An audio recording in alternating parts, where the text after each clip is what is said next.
everybody today to our study session. Today is Tuesday, November 14th, 2023. It is officially 4:29 p.m. We're convened as the Provo City School District Board of Education. We're meeting today at 280 West 940 North in Provo, Utah. We're going to begin with a roll call.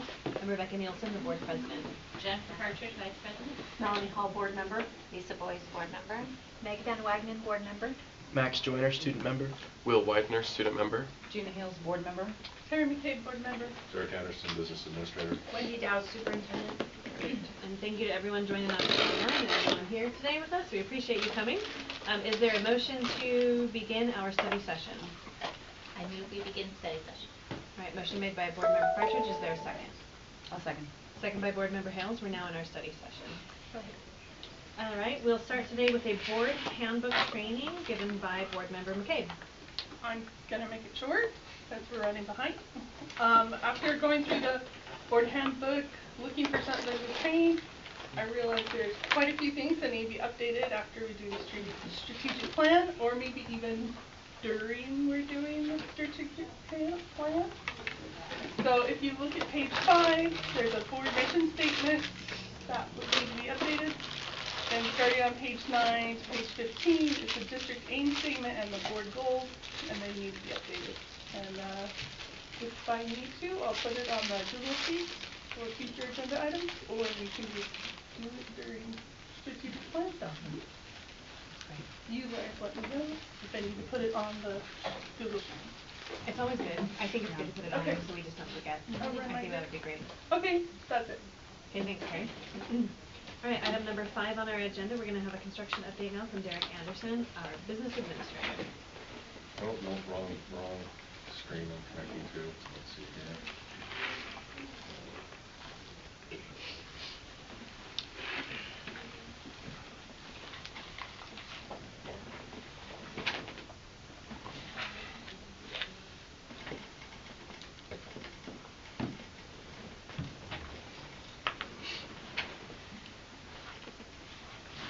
All right, we're going to go through this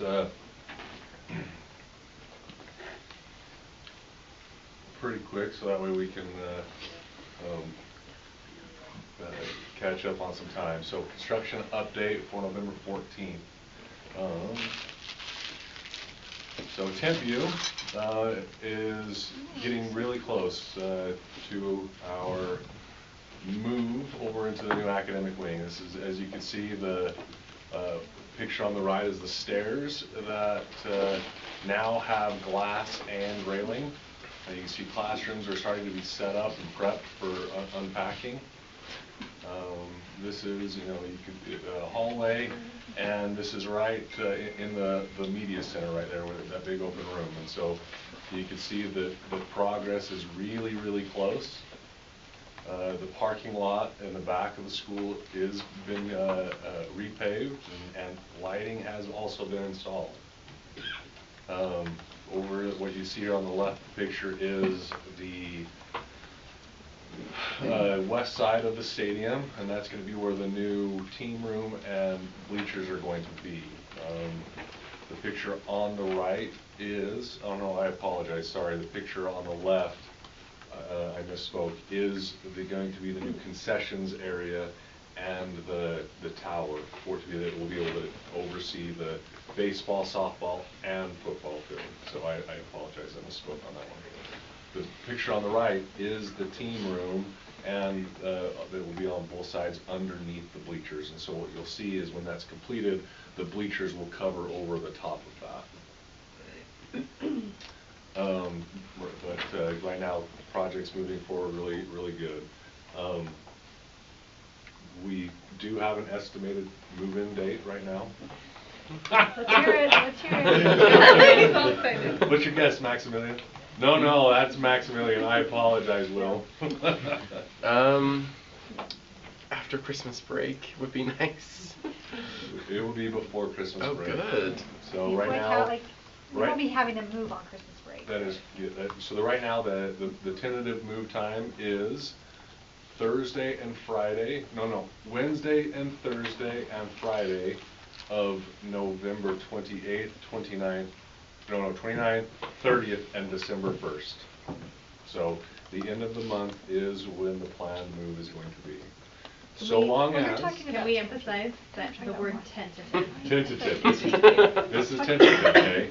Now, the issue is that we are dealing with an elevator that had a motherboard that was fried when it was delivered. So we Same have to- elevator? Yeah, What was that? Same elevator we've been having problems with before? Yeah, it is the same elevator, yes. So this elevator, as it got installed and they were hooking everything up, they found that the motherboard is not working. And so they had to get a new motherboard that operates the elevator. So as of right now, confirmation has been that it will be here in time and installed in time to be able to have that. But I mean, we also have a short week next week with Thanksgiving break. So it is very tentative, but that has been all the communication and that is the plan. If that doesn't happen, the plan to move is potentially to move to the following week. So it'd just be bumped back one extra week. and we're planning that Principal Tuola is going to send out information to the rest of the public about this. That's, 5 p.m. Okay. That's what she Coming told up. me. Today. Okay. All right. Going back to this picture really quick. yes. What is our timeline for this so that will football be able to happen in the fall? That is correct. Football. Or I will lose my The mind. the stadium is estimated to be complete in June. Okay. So every indication is that there will be no issue with football next year. The part that will last the longest is going to be the softball field. So that will be the last thing that ends up getting complete or completed. Which is part of the plan. Which is right? part of the It had plan. to wait started. Yeah, correct. And that, any estimated timeline on that one? From what I'm being told, August. Okay. So If we'd it's still be starting okay. in August. It would be still okay because it's a spring sport, right? And so it being in August shouldn't have any impact on the sport. Completed or started? I've been told completed August. By August, in August. Yeah, I don't know August 1st or August 31st. We'll say August. 31st. And the move-in dates are midweek, so what's the plan with that with school? We're doing half days on Wednesday and Thursday. We already have a half day on Friday. Okay. So there will be an early out on those days so that teachers can. Okay. Yep. And it's been coordinated with MOMI and our construction team and our maintenance team on a move and what teachers should be tagging and how to tag to coordinate the move to facilitate the smoothest transition possible. And is that really going to be enough time? It took us a long time to move Preble High. And here's the one thing though, is that because everything currently in the So building close. is, in the new building, is already assembled for the new stuff, the things in the classrooms that are in the old area they're moving are really just the books and the things that teachers want to move. The desks, the tables, all that bigger stuff is not coming over. I mean, with like the science department though, I was like a TA for a science teacher last year, and I had to box an incredible amount of things, and I assume most of it got unboxed. So is there support for the teachers there? So that there is coordination that is happening, Okay. and has been happening between, they've been, are starting to move, and our maintenance team has been going up Friday to help essentially unpack or assemble the things that the teachers needed help with. And then that's going to be the big move on those 3 days, which is to help get everything from the academic wing, the current academic wing, over to the new academic wing. Teachers are starting to be able to have access to different classrooms starting tomorrow. So they'll already start to move a lot of their stuff early on. It's just going to be the last minute stuff that they needed up until that day. Exactly. And then they'll move that in those last 3 days in those half day in that half day timeline. With the old stuff staying, are we planning on a surplus sale? That is correct. We are going to do a surplus sale. We can buy a new elevator with the proceeds. Because I know they did a surplus sale when Provo High was. Buy an orange desk. I have They a orange desks. blue Of shade course. That's a good assumption. Yeah, so there is a planned surplus sale. The discussion has been the best way to facilitate that, and timing, because there's different approaches where you can almost do like a silent auction where everything has essentially a sheet on it. You go and write the price that you'll offer us, and then let everybody just go through the building and be done. There's other options where it's like you actually tag and give a price. There's a handful of different ways, and so that's kind of been the discussion along with the timing of coordinating that. Okay, Wasatch. So this is the update on Wasatch. As this right here is the second story of the facility, and it's now got flat work, as you can see. So that's they put in a lot of the sub-grade stuff, the plumbing, some of the electrical has all been there sub-grade. Now they've put in the pad. The other thing you can see over here is walls have started to come up. I sent a picture earlier, and it was just that base layer. Well, since then we've now had walls come up, and let's see. That's the first one.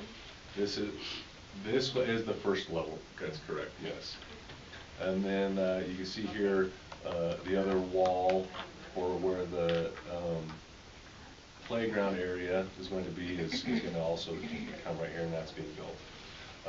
From here's that flat work I was pointing out right here. You can see that. Oh, I actually have cellcrete and concrete in the back of my truck that I did not be able to grab. I'll bring it next time. But I have examples of cellcrete and concrete about the same size, so you can feel the difference in weight and how they are. It's pretty cool.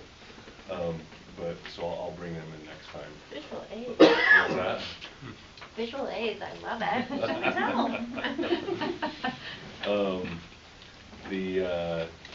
But as you can see here over on the right, the walls are coming up. That flat work. This is going to be the gymnasium and lunchroom area, and then over here is our classroom and fine art or media center. Down here is the front where these will be all your classrooms, and then the front office. And what's with that part, that break in the wall right there? What's going on right there? Which one? This one right here? No, the wall, the Down. big fortress wall that everyone's Down, complaining down, about. down. Why is Down there a at the break bottom in right. the- Ah, Yeah, yes, it happened. that is where all the flooding happened. And I'm just. Are you kidding I'm me? just Don't kidding. even go there. I die. I quit. That was well done, Derek.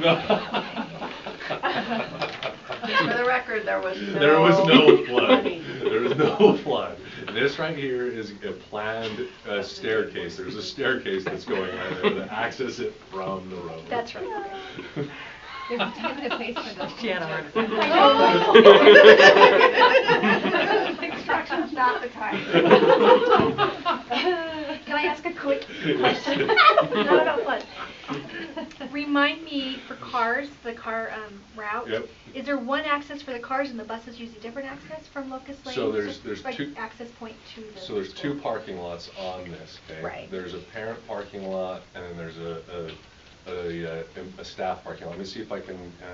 Yeah, So it's okay. the way it works is. Someone was asking me, and I couldn't quite remember. So there's a main parking or main entrance to the property that's going to come, and then it comes across the front.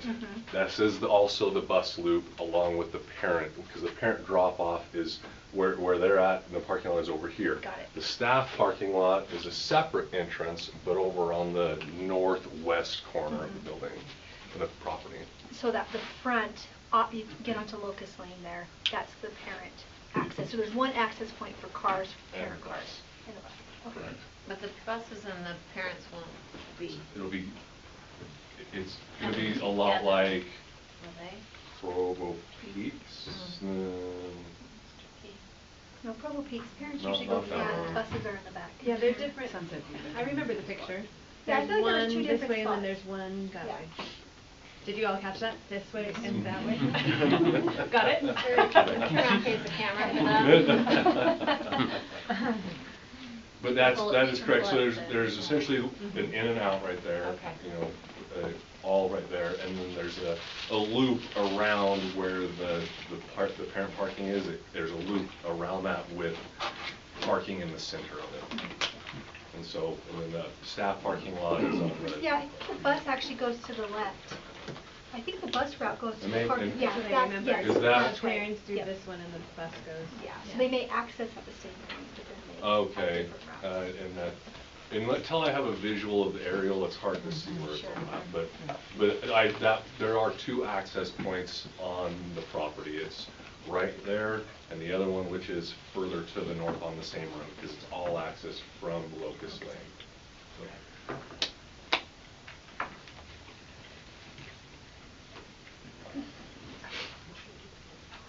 Oh, come on now.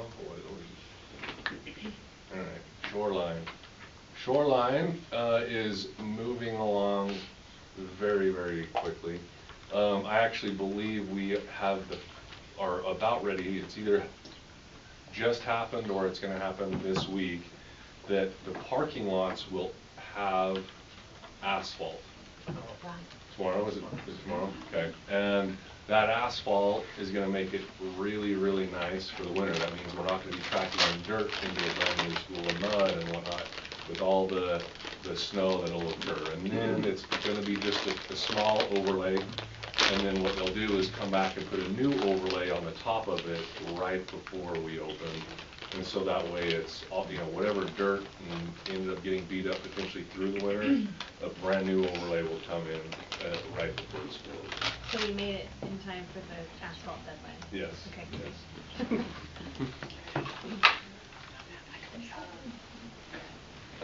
Let's see here, what area is this? This is the Common, that's the stairs? yes, this is the Cafeteria. commons, because that is the stair. Stairs? So they've got a roof on this now. This used to not have the roof over it when we just went through there not too long ago. It's got the roof on it now. They have 2 trusses left and the roof will be done. Really, is that where we're at? So, here is a hallway corridor, and you can see lockers are in. A lot of the HVAC and electrical and everything is underway. This is the choir room over here on the right, and then doors that are all being prepped to be starting to be installed and hung. So that is where the 3 projects are at. There hasn't been no flood. Thank you. Melanie, do you have a question? Yeah, my question is about Cynthia. Are we going to be doing like a ribbon cutting or anything like that? That is correct. MOMI has a planned open house in December. Just along the same lines, I'm just curious about have we already started thinking about moving plans for Dixon to Shoreline and Wasatch to Wasatch and things like that? Not fully yet, because we've kind of discussed, okay, look, we're going to bring in for over at Dixon some dumpsters for people to start with disposing of some things like that, but we haven't nailed down any firm timeline yet until it gets closer. One of the things that we'll do is we'll need to do what we did like with Tempe, which is sit down, discuss, okay, is this the final date, is this the date? The thing with Shoreline is that we aren't going to have near the crunch on Shoreline, because that will get turned over. My estimate is, I want to say June, but it'll be done before the opening, and so there won't be this crunch of trying to coordinate this meeting type timeline. Wasatch, on the other hand, is going to be a mid-year move, just like Tempe. So we're going to have to do more coordinating and also just being very cognizant of when the completion timeline will be. And so that one is going to really kind of be pinned on where we at on that actual completion date before we start hitting that piece. Any other questions for Derek on the construction? Just one, can you get that file to Bonnie so that we can see it on Word doc? Yep, absolutely. Okay. Thank you so much, Derek. We'll move to item number 6, our fee schedule adjustment for the Timpview and Provo High AP Art travel to New York City. Derek? Yeah, so this is the second reading on this fee. This is an updated fee schedule to allow for the bands, the art club to be able to travel to New York City. So this is the second reading. I have not received any update or any message or comment from the public between first and second reading. I don't know if anybody else has, but I have not. Anybody have questions or comments on this one? The question that I've gotten more than once is about fee waivers. And is there a deadline on fee waivers? No deadline, and the fee waiver, if you qualify for a fee waiver, you qualify for fee waivers for summer activities, correct? I just want to make sure I'm giving out the right. That's the question I get asked repeatedly with that. Okay, thank you. I mean, if there's no other questions or comments or anything like that, then I think we're good and we'll vote on this in the business meeting. Okay? Okay, on to item number 7, LA specific licenses. It looks like we'll be hearing from Jason Cox. Thank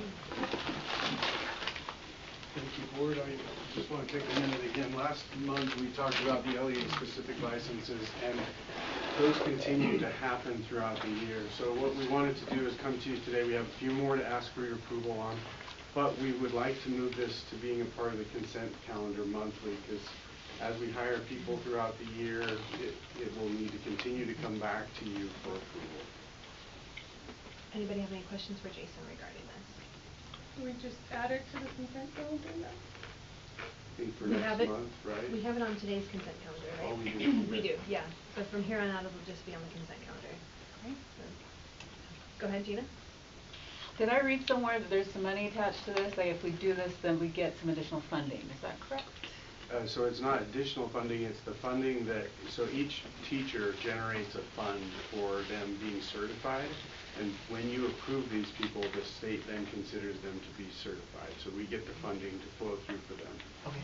So we have it part of our salary schedule, so where it's the 4,200 and now it's 8,400, right? And so by giving these licenses, it gives us that money. If we didn't apply for the license, we would not get that 8,400 from the state. But what would happen is we either have to make the choice that we're not going to pay you for that, and so you'll have 8,400 less than our other teachers just because of, or if we give them the license, now they're eligible and we get reimbursed from the state. So we get the money, but we give it to them. Correct. We don't pocket it Correct. and go out there. Yeah. And this is just different because in the past we only did the LEA specific licenses once a year.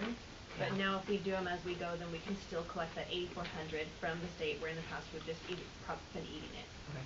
So that's the difference. Perfect.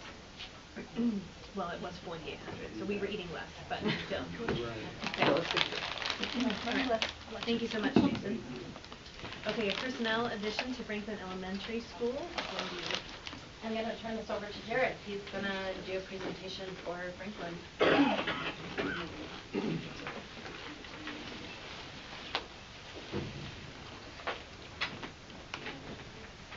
Just waiting for Bonnie to be able to project this.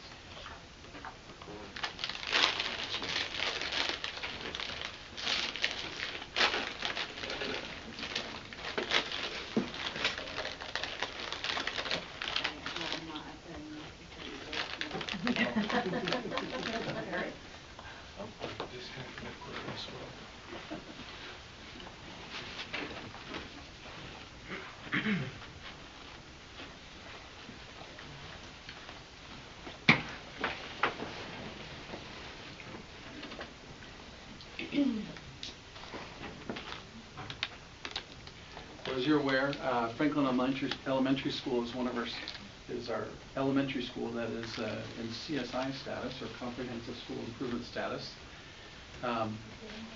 And today I wanted to share with you some information to eventually make a proposal for you to consider today. But there's some general information here about Franklin Elementary, about the enrollment and the license, the number of educators that are there. A few things that stand out. The prevalence of special education students there, the prevalence of minority population, and particularly that 59% of the teachers are in their first 3 years of service at Franklin Elementary, and that is quite different. 9 of 20 classroom teachers are new to Franklin, and 1 is new from within the district to the school itself.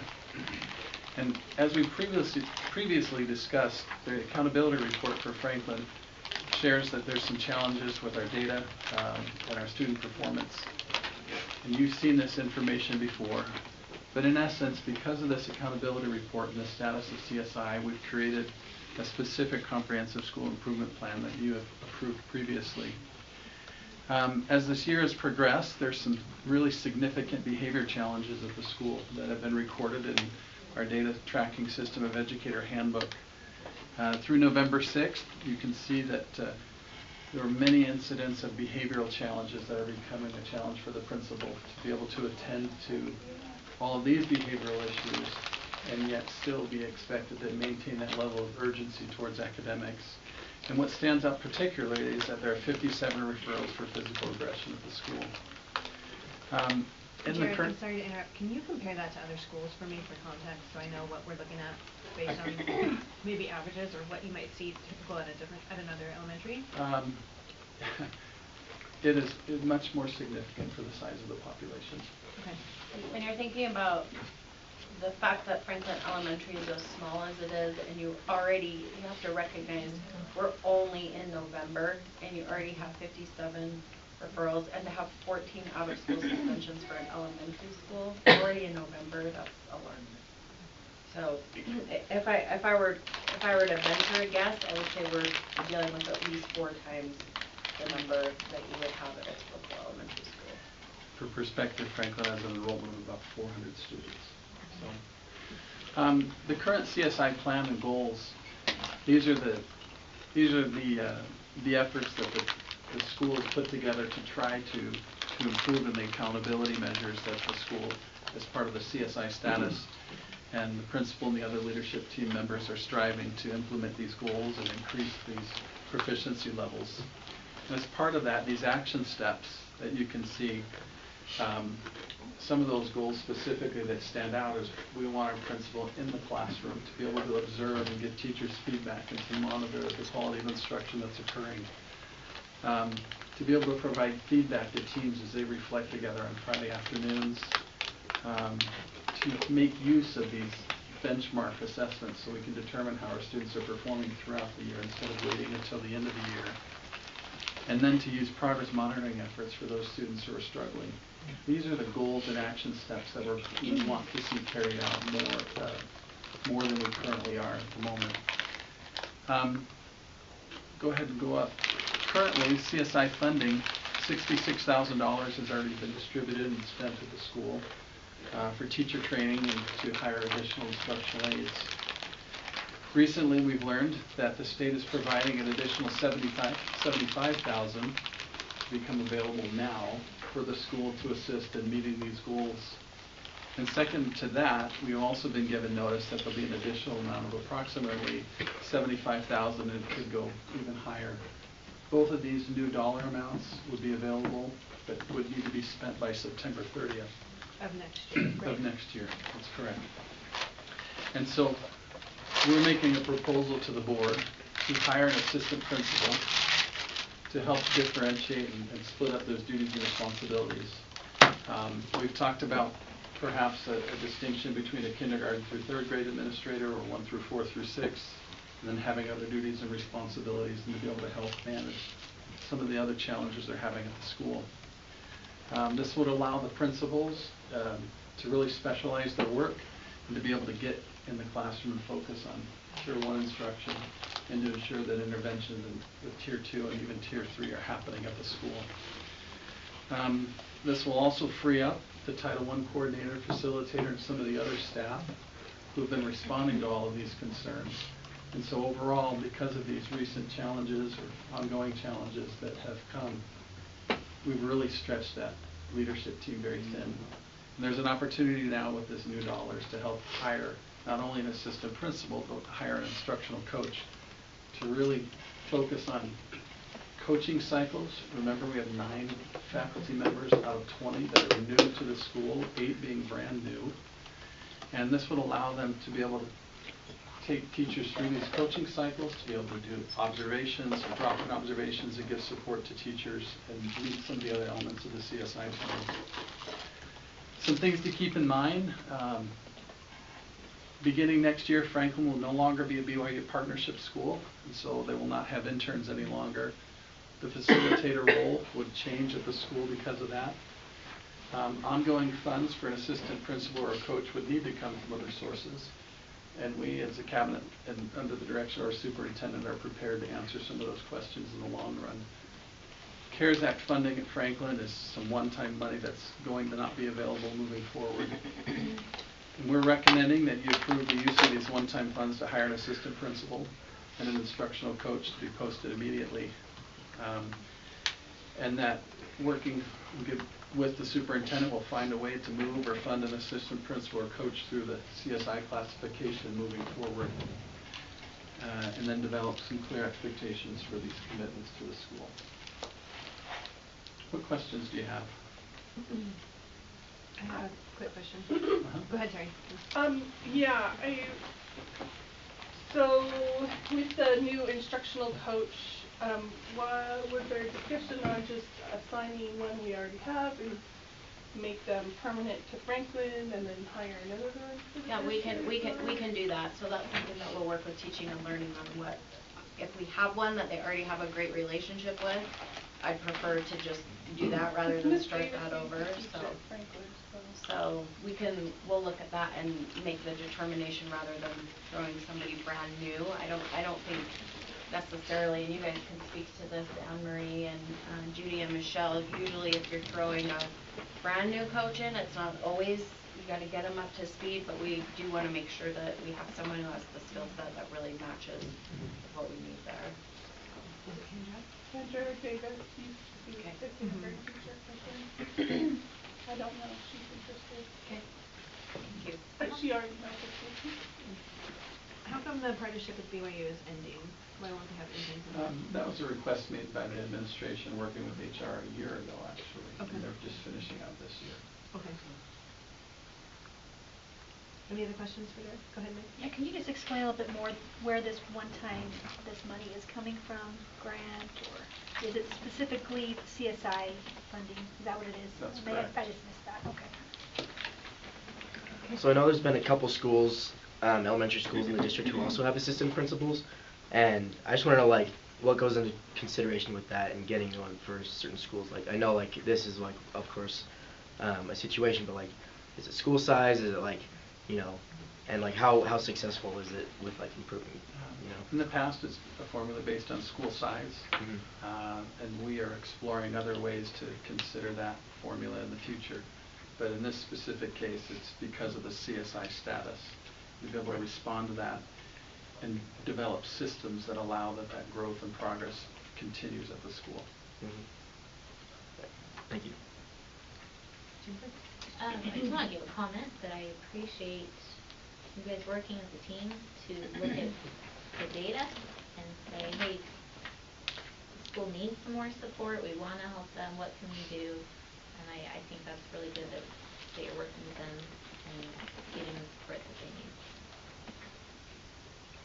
I also just wanted to, when I look at the numbers of kind of all this data, I'm thinking of the teachers with those behavioral, the impact that must be on our teachers, especially with them being new, and just anything we can do to support them and help them keep and find joy in their work, and have the support to feel like they're succeeding. And hopefully this is part of what can happen here, because I just imagine that's pretty impactful if it's your first year teaching.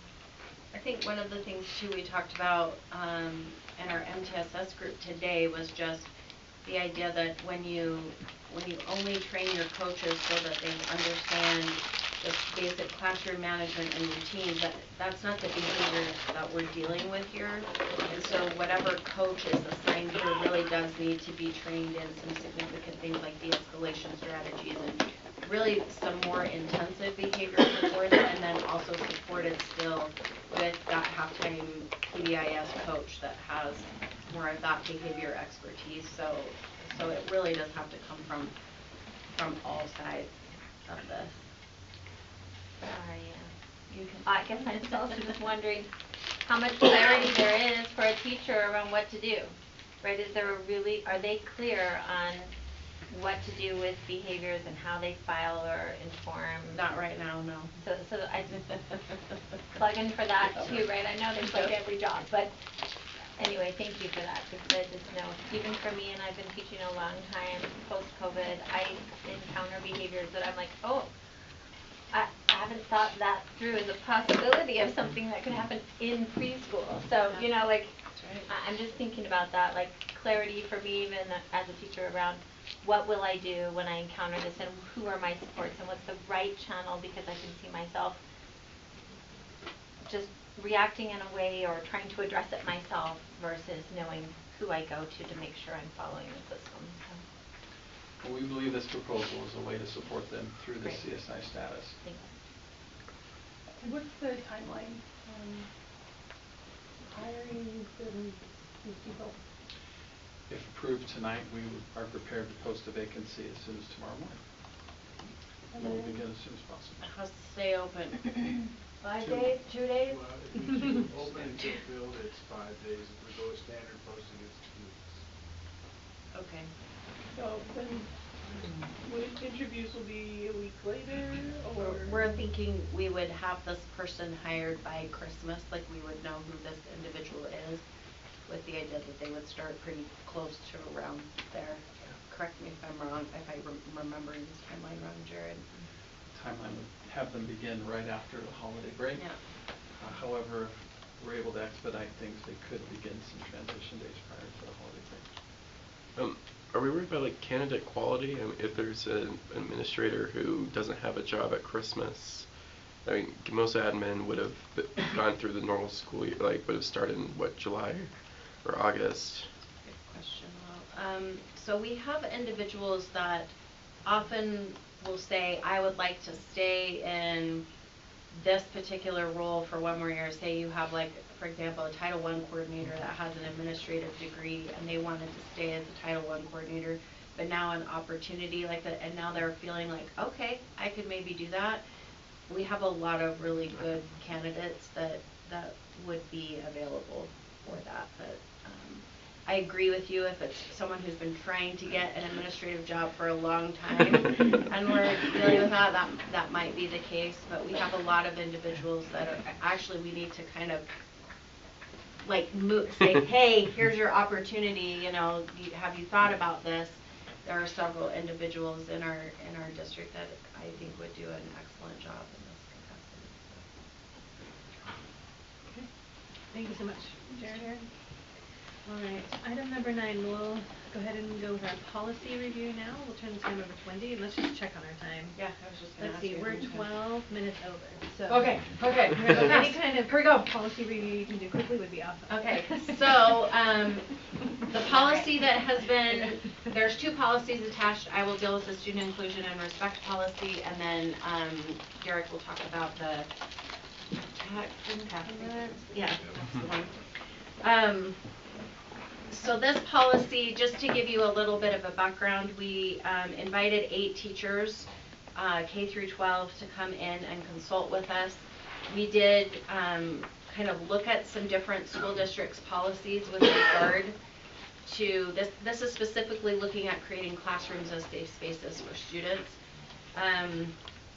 We looked at like Salt Lake District. We looked at just a variety, Logan School District. And this was kind of modeled after Logan School District's policy, and the teacher feedback that we received was they felt like it was a really solid policy. Then we took it to the policy committee.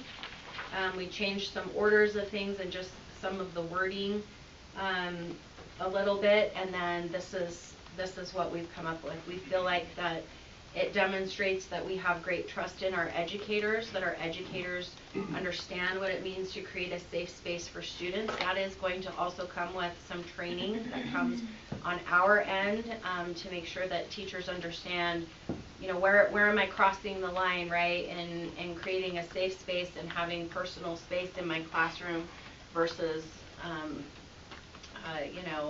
I'm expressing too much of a personal political belief, that type of thing. So We just have some definitions that are there, and also we included some expectations also of what we want from students and how they're treating their peers in classrooms, that they also need to follow our policies around bullying, hazing, discrimination, harassment, and then it has that training module in there. And I think many of you have had your eyes on this. I just wanted to open it up to questions. Our next step would be that this would go out for public comment, and then we'll bring it back for second reading in our December board meeting, and then we would ask for a vote on it at that time if there weren't adjustments that were needed.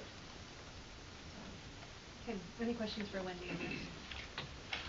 So it seems like the schools as public forums, that section seems really broad in what it could mean. Is there going to be more like clarification on like, yes, you might be able to have a pride flag, but not a Trump flag, or something like that? No, I'm not going to give more specific direction about that. A public forum basically means that you cannot promote. It doesn't mean that I can't exhibit like I can give you an example. Like, let's say I have a wedding picture on my desk and it shows me in front of the Cathedral of the Madeleine in Salt Lake. I don't believe that a wedding picture with the Cathedral of the Madeleine means that I'm promoting Catholicism in a classroom, right? But if I write Trump or die and frame it and put it on a desk, that's not appropriate. I think we get caught up in this, this is political, this isn't. I think we have some really clear examples of what, in my mind, I'm willing to fight for. A person who has a pride flag on their desk is not promoting that students need to adopt an LGBTQ plus lifestyle. What it's saying is, I'm an ally. That's all it says. So anyway, that's why it's not more specific than that. Yeah, I just want to make sure, like, so actually, the AP Gov classes of Tim Pugh have held a debate on this policy. Oh, love it. This one right here? Yeah, this policy. Okay. And I definitely used it as a way to see what students were thinking. So on a lot of students, and of course there was some, like, I just need to get an argument out, but a lot of students definitely were worried about certain free speech stuff, of whether or also just casual conversations with teachers and how much that's like a forum. Because I know teachers who have talked like I'm a center of the road person, or or just like, I think it's probably better, like during the midterms my history teacher was like, it's probably better that there's like dual control of Congress or whatever. And so just like how much of that is going to be like, are we going to be really nitpicky about it, or? Do I feel like that someone stating that Congress should have dual control is creating an unsafe space? In my mind, that doesn't create an unsafe space for a student. It's not saying, what creates an unsafe space in my mind is when someone says, if you don't support a dual control of Congress, then you don't know what you're talking about, and you're attacking an individual because of that view. We also need to recognize, especially at high schools, students ask questions of their teachers, and they specifically ask them, what do you think? And when a teacher is asked, they can respond to that. They must do so very carefully, but you have to say, you can say, like, as a teacher I would say, that isn't a conversation for right now. But you can say, well, if I'm looking at it from this point of view, this is how I would look at it. If I'm looking at it from this point of view, this is how I would look at it. You're trying to demonstrate both sides of that very carefully. And you just have to make sure that a student isn't going to feel like that if they express something that's different from what the teacher believes, that they're going to feel discriminated against or targeted or something. That's the purpose of this. And sorry, but like reporting mechanism, how are students able to ensure this? Because I've definitely had teachers where it would have definitely been a very clear violation of this policy and probably did go too far. But how, like, are students expected to report it? They would report it. Okay. I would say there's two different ways that I would urge them, I think there's actually 3 different ways you could report it. One is you tell your parent, and your parent informs the administration. 2, the student informs the administration. And 3, you can actually use your Safe UT app to report that information as long as you're giving specifics about what's happened and what happened. And then that launches an investigation that would occur. So can I add to his, because this was a similar question I had. There's no procedure attached to this. And I understand why there's certain things we don't want to get into the nitpicky on. We're not going to say you can or can't have a pride flag or whatever, right? I get that. But most policies come with a procedure. And so what would our procedure look like on this? My procedure would be go talk to the principal. Is that, so maybe that's something we... Which is inherent as language, that building principals and staff work together to address individual concerns and questions regarding these expectations. Do we maybe need a procedure, though? You said, like, we're going to have some training for, and how do we teach how to create that space in our classrooms, right? Or what happens if a concern comes up? Will the principal address it with the teacher, or, you know, things like that? That's great. I think that would make a great procedure. Yeah. I guess I would also I would argue intent. Like, the intent of this policy is to create a safe space.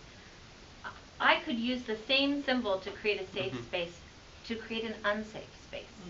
Depending on my intent. If my intent is genuinely to signal to someone you're safe in my room, I'm going to do it differently than if my intent is to teach everybody a lesson about how more open-minded they should all be about this specific topic or that one.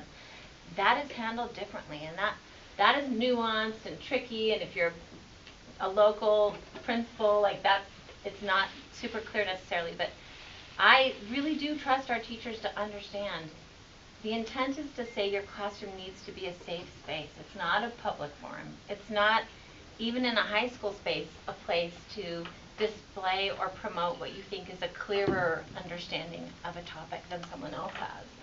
All right, and I think we have to make sure we, especially because teachers are figures of authority, they're leaders that influence people in the way that they think.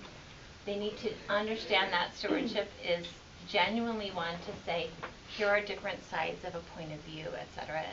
And I think in that case, it'll be handled differently. But I do think the same set of behaviors can be handled with an intent to do good as it is to intent to kind of teach everyone something, and that is not appropriate in a classroom, I think. I had a very remarkable kindergarten teacher that talked very extensively about how she finds out information in terms of, like, if there's a student that doesn't celebrate a specific holiday, or just being really understanding of what's happening and being really aware and being willing to make adjustments based on the needs of the students. And I think that's, you know, to your point, Lisa, it is more about intent. My concern is I have seen policies where it makes it very clear that things are black and white, and what happens is someone walks into a classroom that does not have the context of that classroom, doesn't understand the relationship or the trust that that teacher has built in that classroom, and will take a picture of that, and then that picture goes everywhere as this person has violated that policy, and it really is removing any kind of sense of, when do we have a conversation with the principal? When do we have a conversation with the teacher? Let's just sit down and talk about this. I truly don't believe that our teachers go into education to create unsafe spaces for students. I think sometimes they're going to misstep just like every single adult does. And I think we need to be able to sit down with people and have a good conversation about the impact of the choices that we're making and what that means, rather than automatically presume negative intent from someone and go after them in the most public way possible. I was going to say something along the same lines. I trust that our principals, that our teachers aren't doing that, but I also trust that our principals are prepared to, if there is a misunderstanding or if there is a blatant violation, that the principals are there to then take care of that. And I just want to urge everyone, students, parents, employees of the district, to utilize the process. And I think that might be where the procedure comes in, is I think, like, I've been in meetings where instead of going to the teacher, or they go to the teacher and it doesn't quite work out, so they go straight to their state representative And it's like, there's a lot of steps in between there, so if we can help educate people that this is kind of the way it goes. If you don't get what you need here, then we're still here, right? We're still here, we can still escalate it, whatever, but I just want to encourage everyone to use the steps rather than escalating it all the way straight to the state legislature first. I have one feedback, and I don't think we need to hash it out tonight, but just throw out there maybe policy committee can work on it. And I don't feel totally settled on the title of it, because it makes me, first reading student inclusion and respect makes me think it's going to be about like the way students should be inclusive and respectful, and I feel like it's a little different. And then the definition of inclusion is the practice of ensuring students feel a sense of belonging, but later we talk about an inclusive environment for all learners and educators, which I think is important. So I think just kind of bringing those things into alignment and finding maybe a better way to Like title it. classroom inclusion and. Yeah, I don't know, so we can work on that. Thank you very much. Any further comments or questions on this? One Okay. question, the teachers that, helped kind of rehash this, how were they selected? Did they volunteer? I actually asked Daryl and Jared to reach out to principals, and we asked for individuals that had varying opinions. We did not, we specifically did not want individuals that tended to be either middle of the road or one side or the other. So we had quite a bit of difference of opinion, but when we sent this out, it felt like this was something that all of the individuals could support. And under student expectations, if I were reading this and I were a student, which I don't know that I would read a policy, but. Yeah, I read that. You probably would. Yes, they would have, but they're so awesome. But I'm just saying, could we, I just wondered when it says in policies 3214 and 3320, I'm like, oh, I'm sure I'm good with those. What if we just put the title of Absolutely. each policy after the number? So I know that's going to talk about discrimination and bullying and hazing. And then I know, oh, yeah, actually, I do have responsibility. You know what I mean? Yeah, I just, one quick comment. I appreciate, I think it does speak to like a shared responsibility, is what you said, amongst everybody, which I think is great. I didn't help on the time, sorry. That's okay. We'll see if Derek can catch us up. Okay. Now we'll talk about our next policy review. Derek. What you have before you is a proposed policy for the tax increment financing, based off of some updated RDA agreements that we've had come before us. There was a desire to look at what other districts are doing around RDAs and how they're evaluated and assessed. And so this is a kind of a compilation of different district policies across the state and compiled into one. And what it does is essentially takes a proposed RDA and says, look, we will have an outside assessment of this proposed RDA to determine whether the discounted cash flows are net positive, meaning the taxes foregone versus the taxes benefit that will come later, and how does that compare, so that way the public is not overburdened on the taxes. Okay. Any comments or questions? I have a few, but go ahead, Will. And we'll start with Will, then Okay. we'll go to Melanie. And So then that independent analysis, are we paying for that, or is That's the correct. The reason why I drafted it to say that we will pay for it is because I believe it is in our best interest to pay for it so that the third party is our representative. Whereas if we let some other entity say, hey, look, you pay for the analysis and bring it to us, then really they're that person's representative, right? And so I believe it is in the district's best interest is to have them represent our interests. Do you know like how much that would cost? So I put it in as less than $5,000. Oh, okay. So. Which is a nominal fee when you're talking Sure. about the high taxes that we're talking about. Yep, correct. Right, I was just, I was going to say 50. And once the, I have a meeting later this week with the entity that is planning on doing it. Once they get a grasp of all the inputs that are needed, future ones will definitely go quicker than the first ones. Okay, Melanie? That was my question, but my other question is, can we make sure that these are updated on the Provo schools, on provo.edu, so that the public can find these? Because I just went there and they're not there. Okay, couple questions. I have We need to vote on it first, right? I have a one and On the editing draft. type thing, wordsmithing. Okay. On the very first page, the second paragraph down says Provo City School District Ohio third-party consultants report. And then Yes. the next paragraph down says, this analysis will be done through a third-party entity. It feels repetitive. Ah, gotcha, yes. That's just my little edit. But two, could you explain a couple things to me? Yes. 1, 2, 3, 4, 5. I'm not good with Latin numbers. Number 5, under considerations of solution, includes dollar NPV housing unit and housing acreage caps for projects larger than 10 years. Explain that to me. I don't understand that. So the net present value is kind of that cash flow analysis that I was talking about. The housing unit and acreage caps for projects longer than 10 years, that one is going to have to be something that as, how do I put this? Just spit it out, and if I don't understand, I'll ask clarifying questions. How about Well, here's the way I understand it, okay? Is that these projects, you can have caps to the size, kind of like how there's a 55% cut on residential versus non-residential. I believe there's caps on these also, okay? And so that's that is the one piece that I would need to get a greater understanding as to what caps there are in law, because I don't understand what the caps are yet. Okay, so that comes from like statute. That's not necessarily like a cap we would put in. And are you saying we would put it in on the acreage, or like? That is so the caps on the housing units or the acreage, because of the way some of the laws are around how property taxes are assessed, or what percentage is going to be given, or how much will be considered taxable versus non-taxable.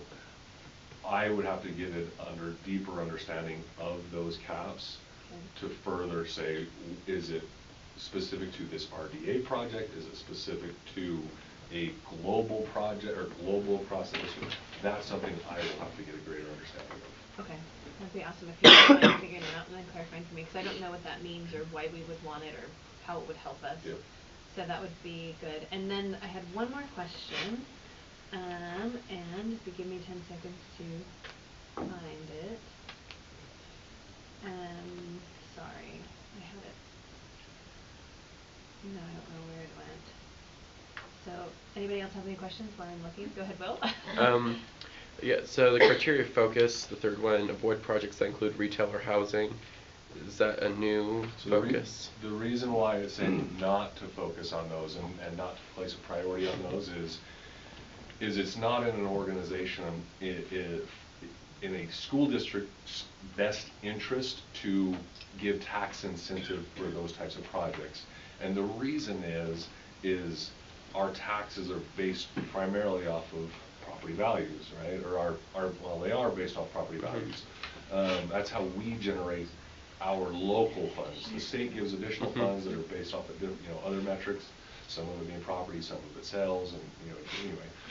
But the point I'm trying to make is if you say, hey, look, here's a new 100-acre housing project, and we're going to say we are going to enter an RDA agreement, that means we forego the taxes, right? But what ends up happening is housing projects means more students. So we end up having to educate more students without the new funding that comes with it. And typically, the retail follows density. So as people move into areas, if projects are viable retail, they're going to come automatically because the density of the people will support the business. By giving tax incentives, there's a high failure rate on retail because let's incentivize the retail that should follow the density, but then the people never come. And so then in the future, next thing you know, you have an empty retail unit just because or a retail unit that constantly churns over with tenants because their density isn't there to truly support that retail. But would that make it not in our best interest to do a TIF in a project that's retail if it's not following So density? that is correct. So it That's what you're is saying. across the state. It is really discussed a lot amongst the business administrators, which is housing projects and retail should be at the bottom of the list in your considerations. Oh, okay, you're saying, got it. Thank you, the retail. I had a question about the number 6 on the considerations of solutions. It says triggers within 2 years of the base year. Is that like the start time of the project, basically? That is correct. Yeah. Okay. Meaning the RDA, because typically the way it works, right, is somebody says, I want to come do an RDA agreement. And we say, yeah, great. Mm-hmm. And what happens is that value of completion, right, when it steps up, we're saying, you know, there should be a trigger within 2 years of some kind of base year. Right. Saying that, all right, we're not sitting on this project for 5 or 10 years waiting for the start date. Because that's part of the thing is, hey, look, if we can draw this project out 5, 10 years and then start at the end of that when it's completed, we essentially got 10 years of free growth, right. And then our new start date kicks in for the agreement. And that doesn't benefit us hardly at all. Correct. In the interest of time, we don't have to do this now, maybe it could also be an email, but I also want clarification on 24 and 25. I don't know what on earth you're talking about. And that's not your fault, that's my 24 fault. and I don't know. 25. Yeah, so it reflects a lower term for a higher percentage of 14. increment. 14. Oh, 14, sorry. See, I told you, I'm terrible. 14 and 15, and then contemplates every percent of the project that includes housing, a proportionate increase in increment is given to the district. Okay, So those two I don't understand. So here's the way this works, is it's the 14 reflects a lower term for a higher percent, meaning that the shorter the term of the agreement, the RDA agreement, the more we'd be willing to forego in taxes, up to like 100%, versus then it steps down, because the longer you push it out, okay. right, so that's what Okay, that 14 makes is, sense. and 15 is, contemplates essentially every portion of the project, which is housing, the other, you know, if it's retail, if it's commercial, if it's manufacturing, and it's saying a proportionate increase in increment is given to the district. Okay, so if So- 5% of the project is housing, we're gonna get 5% more increment. Right. Correct. Okay, So and then- instead of being that term of 100%, Yeah. if 5% is housing, we're going to get 95% instead of 100%. Or we will give you 95% instead of 100%. Okay, because we're not interested in the housing portion of it. Bingo. Okay, thank you, that's so helpful. It's gonna cost us money to actually Right, educate okay, those. Yes. got it, okay. Which my quick question was, that cost, right, when back under the considerations solution number 2, when you say minimizing impact on services, are those like school district services, not sewer or anything like that? You're specifically school districts, so I don't know if we want to. On number 2? Yeah, number Good 2, idea. because Yeah, I assumed it was our school district services, but. I'll put in there district right there to clarify that. Okay. Any other questions? I actually really like this. I think this is great. This helps give us a lot more guidance on what on earth we're trying to achieve. So this is great. This is good. Any other thoughts, questions? Okay. Will? Is there something on if they come back? Because I know with the specifically like the River's Edge development or whatever, they've come back multiple times. But are we going to continue approving that, or? So it's already been approved. The board has already approved Mhm. the River's Edge. Yeah, but just in the future, if a development comes back. Like, So- do we have anything? So what, in the future, let's say a housing project comes forward or a retail project comes forward, this policy doesn't tie the board's hands to say they can't approve it. What it does is saying that preference will be given to projects that don't have those, right? And so the analysis will be done, and that still can be a negotiated thing, saying, you know what, we do believe this project is important enough to the community, because sometimes we do have housing needs, right? And if there's a significant housing need and somebody comes forward with a project, maybe we're interested in supporting that. So it doesn't preclude, it just gives guidance. So you're saying this just kind of outlines what are our priorities, and if someone comes a second time, and if it meets all of our priorities, and we feel like we want to, we can. But it doesn't say we can't say no. If we didn't want to, we still just wouldn't, right? Okay. I think that's where having that outside voice Yeah, too makes sense. a lot. Okay, this is our first reading, right? Correct. Okay, so this will come back to us again in a month, and we'll collect public input on this as well. And I just want to say that on our website where it says draft policies for review, which is where this will go, we need to delete the ones that are there that are not actually in review. That needs to be updated. And add the ones that are. Yes. Because that's where access to the draft from last year, it's there right now still under draft policies for review. That's where it came We from. want to take that down. So they can, It's not where the a policy confusion came here. from on people who are writing We're down. talking about now. Okay. Thank you. Okay, any further comments or questions? Going once, going twice? All right, inclement weather process.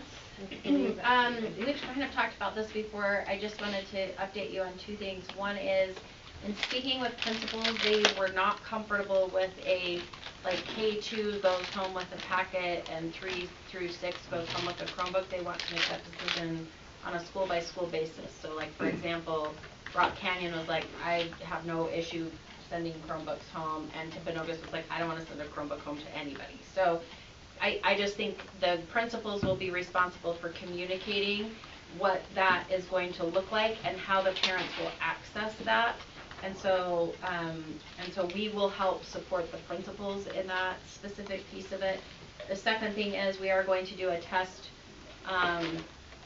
run of this system on Friday. I think Caleb said it was going to run around 2:00 p.m. And so we do need parents, if, as much as you can, tell them to make sure Power School is updated. And Caleb can correct me if I'm wrong, but part of the reason when we went in and investigated why a family would have one number that's contacted, the phone would ring, and then the next message would come through like 30 minutes later to the next phone call, is because it keeps dialing through until it either gets someone who answers the phone or it leaves a message. Am I right on that?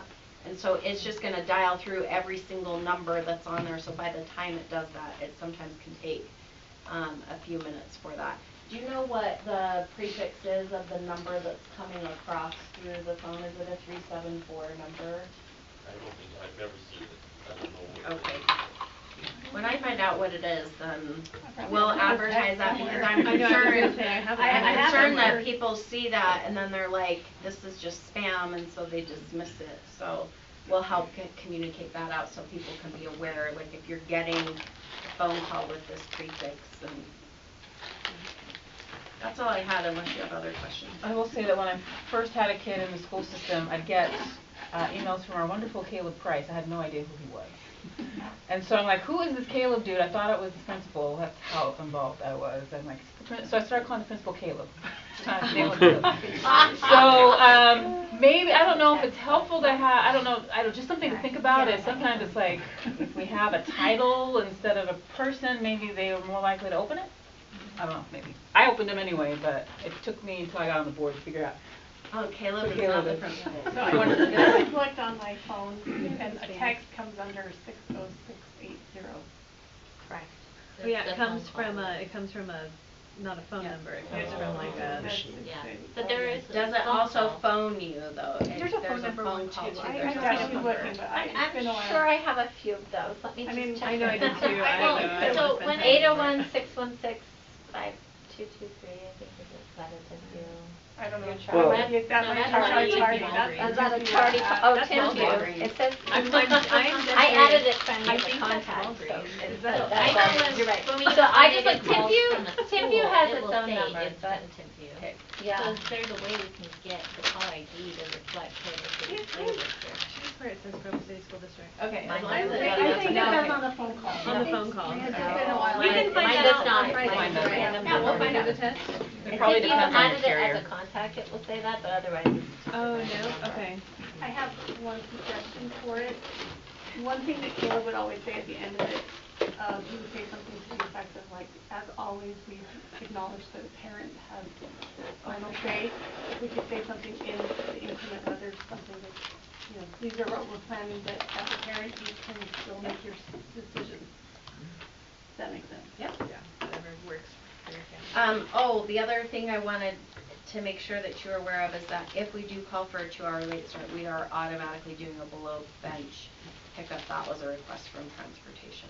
So And I that did it send was- that out to, like, today at Canyon Crest PTA, they discussed that also, Okay. and I've asked around in my neighborhood, but if anyone else has feedback, I think parents feel like as long as they know that in advance, they actually appreciate the heads up and.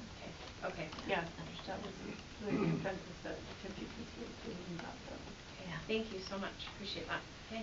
Okay, we're not voting on this one tonight. This is one we're not voting on. Yeah, it's just a information and just wanted to receive some feedback from our public on it, and we'll see how it goes. And if it doesn't go well the first time we do it, then we'll take the feedback and adjust. Just as one needed. more quick question about this. The practice call that's going out, will that go to students as well, or is it just going to parents?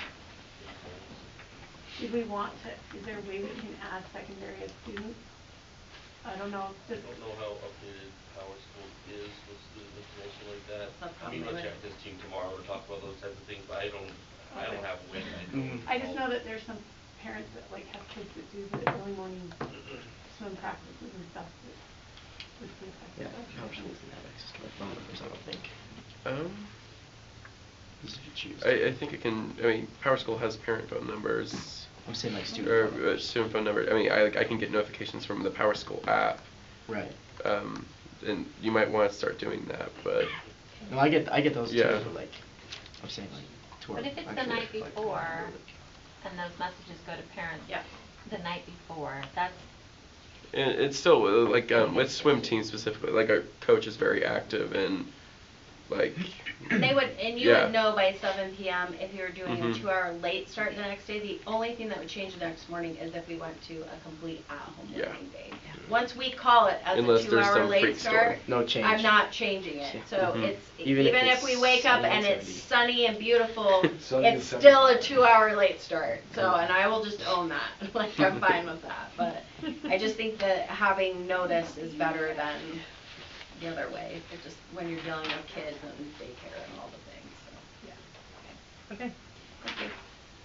Last one, we're 20 minutes behind Derek, so. So actually, 16. If you can talk to us about the social media lawsuit. Yeah, this is the 1 minute or less. social media lawsuit. This is just now coming before the board for approval. Joel Wright came and presented on it previously. This is now just formalizing us to notify them that we intend to join this with them, join this lawsuit. So the premise of it for the public's understanding is social media companies have known that their platforms have harmed student mental health, which has placed an increased burden on districts for services provided in around those realms. And so across the nation, and even though they knew that information, they kept still targeting students. So that's the whole premise behind it. It's very similar to like the targeting children with tobacco, the Correct. tobacco industry lawsuit from a long time ago. Yes. Okay. All right, any questions or comments? Thanks. Yeah, and the idea that targeting is like the algorithms, I mean, is that kind of That the is idea, correct. right? That's correct. All right, so we will be voting on that in our business meeting. Okay, item number 12, our strategic planning session. You're up, Aurora. All right, Woo! hours with Aurora. We're going to pause the recording really Okay. quickly. Stop. Now we're restarting a new recording, and we're ready to go. Can we have like a 5-minute break? Yeah, Is I think everyone? that's Oh, a big okay. deal. We're Sorry, gonna pause you're for a that 5-minute way. break. We'll be right back.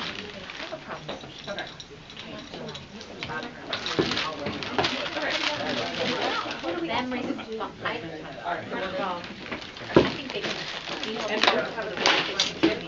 No. Like, I don't mind some of that. I'm gonna hold them accountable for mental crisis, because a parent actually has a role. Yeah. You cannot give your Don't job. hold this chair. You know what I mean? Like, there's. I agree. And so I'm with you. And I read read through all the things about the third-party content, and what Okay. is or isn't their responsibility versus being a platform. They're not accountable for the third-party content. But I would like to see them have clear Sorry, ways Derek, we're to giving you back. request to take some of the I sorry, I reports didn't down. realize all that. That would get better, so that was an outcome. But I'm not gonna say Meta is responsible for my child's use of self-marketing. And also with the, it's also, I mean, the lawsuit itself, it's like there's a frequently asked questions page.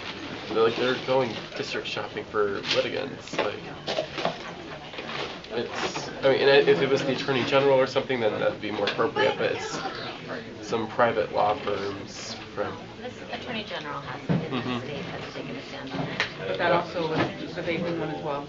They went and just asked different school districts to get on board, and we won. They won. I mean, I guess the reality is we're not out in, but yeah, I don't, I have some level of hesitation, something doesn't sit right. Because like, the tobacco company, it just feels a little different because. I mean, tobacco. That was very, and that wasn't youth targeted. That was, I mean, that was categorical. Like in like the 90s, it was, we knew that people were dying from this. But we were still promoting a certain lifestyle, so it's a particular. Well, they targeted kids too. And then So that's what I'm trying to get at. How are social media specifically targeting kids? The only thing I can think of is the algorithm. Right. For any of us, it targets us, any of us, for what we like, right? There's also due diligence on our part. What was that? There's also due diligence on our part, like our own digital literacy programs, and like, because I don't see how social media will change with the algorithms, or any part of it will change in the future. And so just being a responsible citizen, that's going to have to include more education on digital literacy. Yeah. Let's be honest, students. Do you listen when we teach you digital literacy? I mean, COVID happened during my digital literacy class. That's like the perfect digital literacy. I don't know if I've heard much about it. Like, because you were trained. Yeah. hey. Now. I'm just saying, I think it's not a fault to you guys. It's just you're students and you got so much coming at you. Well, yeah. And I then mean, we at that try point, and it's at teach least digital hard literacy, concern. and part of it's on us. The way that we teach digital literacy, I think, needs to be stepped up. It's also outdated. I mean, it's digital always literacy changing. class. Like the fact, like the different things that are happening in the digital world. I mean, especially like, it's hard to keep up with in the first place to even like teach it. Come on, parents. I always have parents come and say, "What do I need to be looking for? What are the apps?" And I'm like, "It changed yesterday, so I don't know."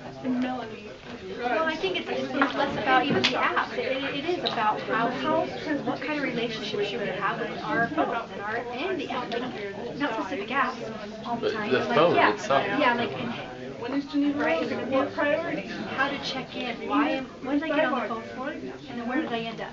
Like, you know what I mean? I didn't mean to end up here because I just came on to check something, and now I'm on Instagram for. Or it's like if I go on Instagram to see like an announcement from Tippy or whatever, like see if there's a change or anything, and then I end up in Reels for like. And trying to teach ourselves, like, oh, wait a second, I need to reel that I back. think parents should be required to do digital literacy. Well, that's what I think, and that's what the piece of this for me too. Like, we are, as parents, we're in on this. Like, we aren't doing much. I saw him, Meg was there too, and I said, But the argument always goes back to the kids and parents. Sure. And then that burden doesn't end up on the school. And it's very. But I mean, that's always going to. Regardless of which kid, though, It's still parents' responsibility. I mean, so as schools, we're using social media. This is where we are actively using social media to communicate, to, you know what I mean? I feel like But we're not, but if social media people, and I agree with you, I've gone around if they are, and that's what we need to ask questions. If they are specifically targeting students, like how they're doing it, what's happening, and if they are maliciously targeting for the purpose of profit, then I think this has legs. But I personally don't see a problem with them joining it because there's no risk to us. well, but there is. I mean, like they say there's not, but like we could end up in litigation. Like, I mean, we don't get paid or anything, but we could end up in a, or like we're not paying them. But it's kind of clear that it's like, since there are so many people, we might not end up. But our admin could end up in depositions, we could end up having to turn over like, we could end up, like if they decide not to settle, we could end up going to trial, and that's going to take time, that's time and district resources. Because every admin would. It would be a small pool from our district. Yeah. Yeah, there's no way. And that's the point they make in the frequently asked questions.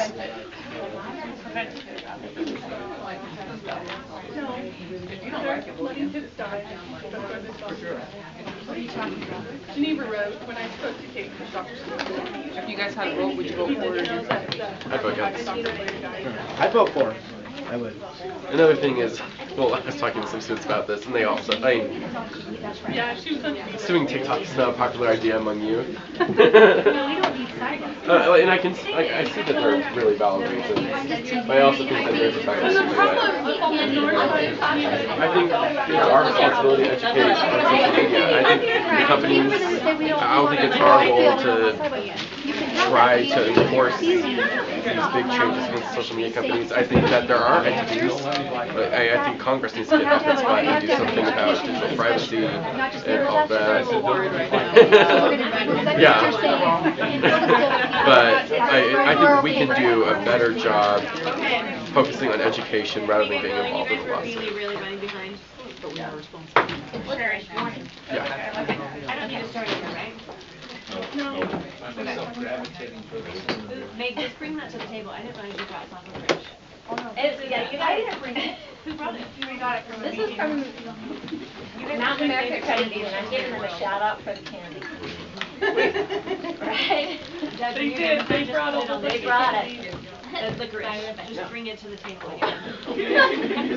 I love licorice. I love that stuff so much. All right. Are we ready? Yeah. Okay, welcome back, everybody. We are going to dig in now to our strategic planning with Aurora Laura, and we'll let you take it away.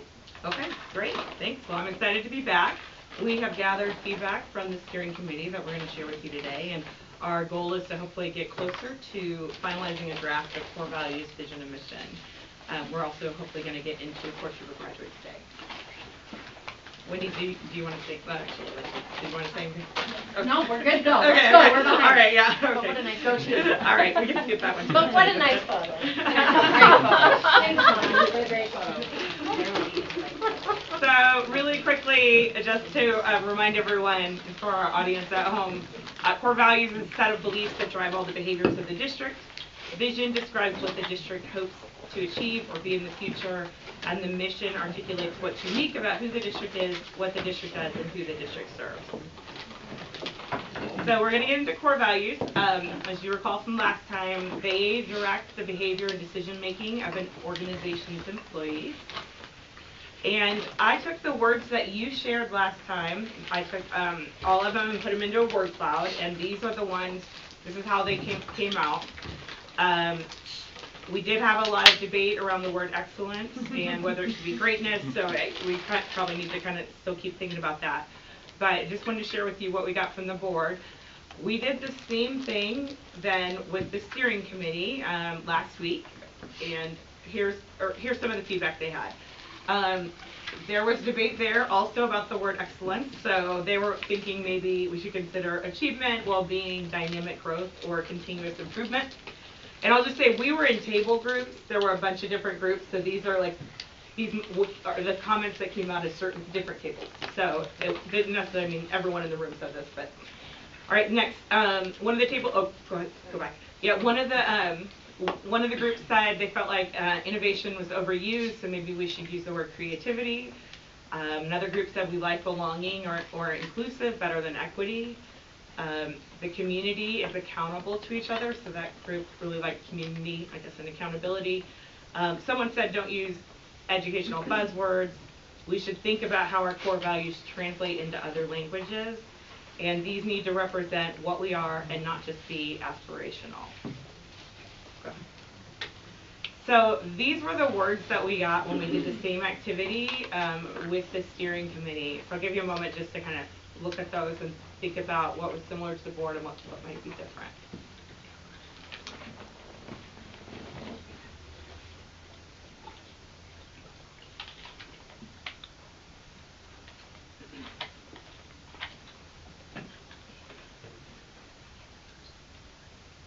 Okay, and then on the next slide, we combined steering committee with the board feedback and put all of it together.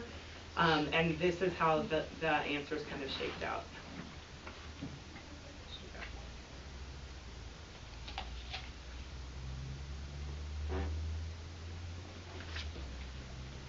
So we didn't exactly narrow it down to 5, but what I'm hoping we can From the word cloud, we expanded. Yeah. And the one word we don't like is the biggest one. Yeah, yeah. I did notice that as well. So we're going to go to the next thing and then come back. So I just want to figure out, based on your thoughts from the previous session, and now that you've seen the ideas from the steering committee, how might we narrow this list down? Again, we're trying to get to probably 4 or 5 core values total. That's what the steering committee was supposed to be. I just want to point out. Yes. I think the steering committee took the opportunity to build on. Yeah, they gave us more. Yeah, yeah. I like empowering and belonging and those were from the last 2 word clouds that were up there. Mhm. In both of them they were large, and I know at our table at the steering committee, a teacher was saying that in her school where a lot of students speak English as a second language, the word empowering is a word that can translate from K, like kindergartners know what power is, like people, so those 2 words I think for me are really important.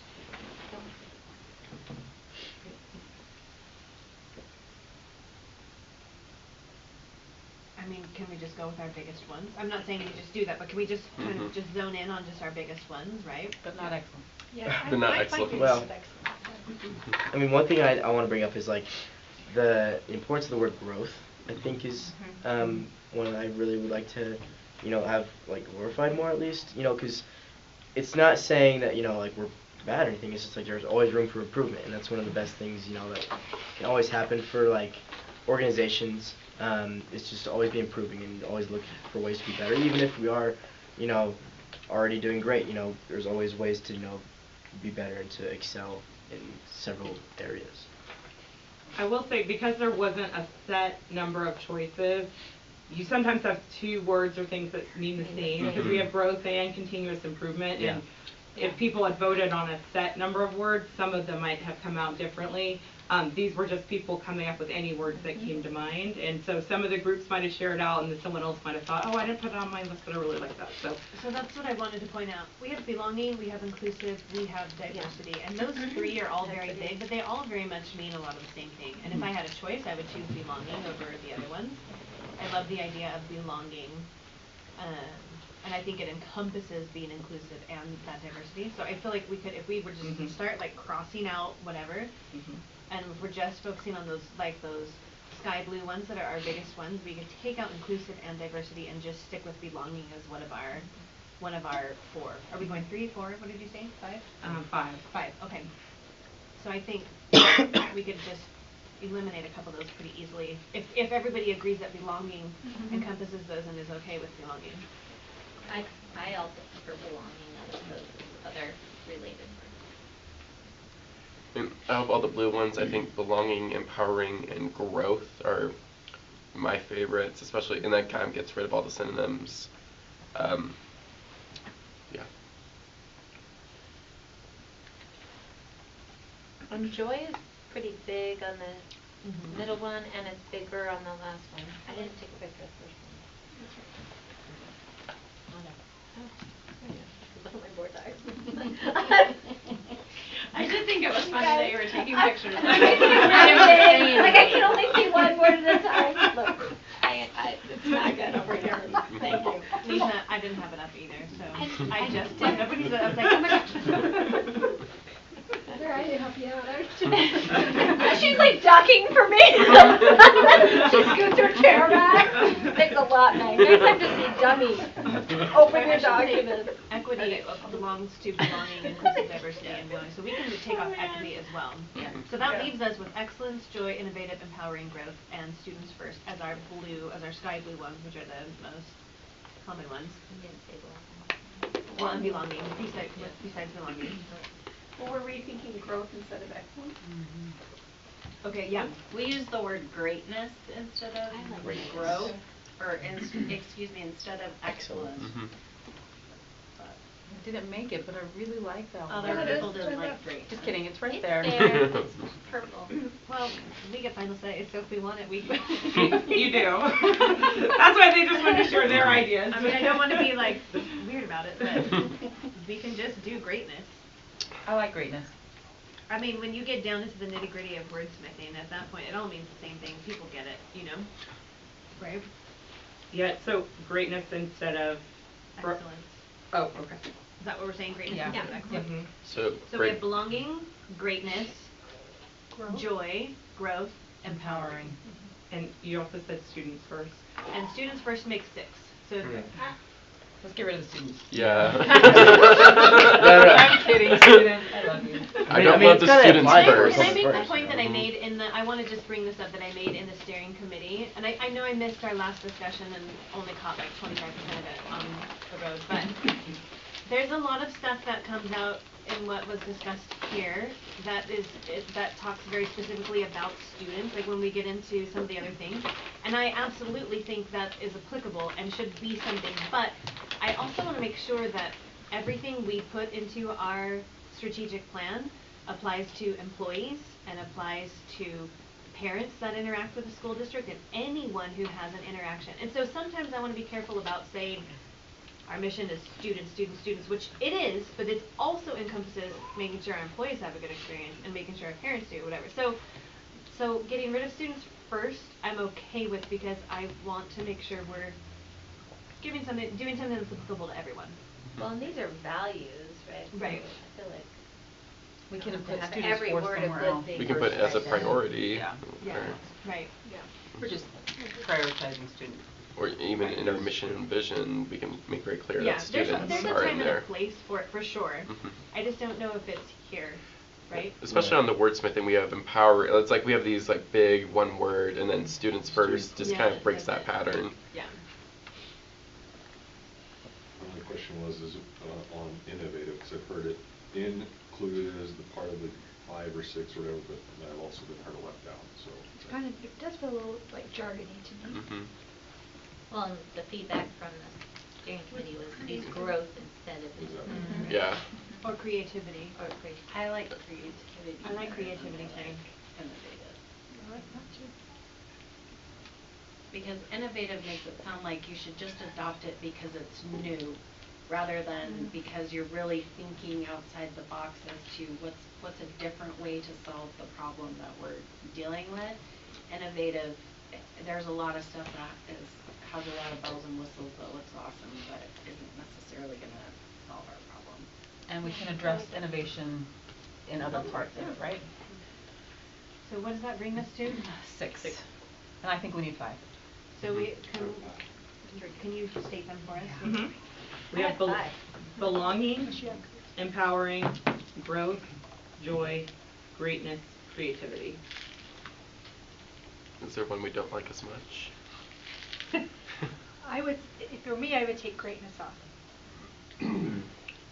But Can I just if I look at had it? to, I like the other word better. Well, okay, greatness, well, I'm trying to decide, are there words that can encompass other words, right? Are there words on here that, so like greatness, creativity can encompass greatness, so creativity can be up above greatness, right? Like. It can also encompass joy and growth. Yeah, I feel like Yeah. all those things. One And value some in the of these district. people is greatness, just get rid of it.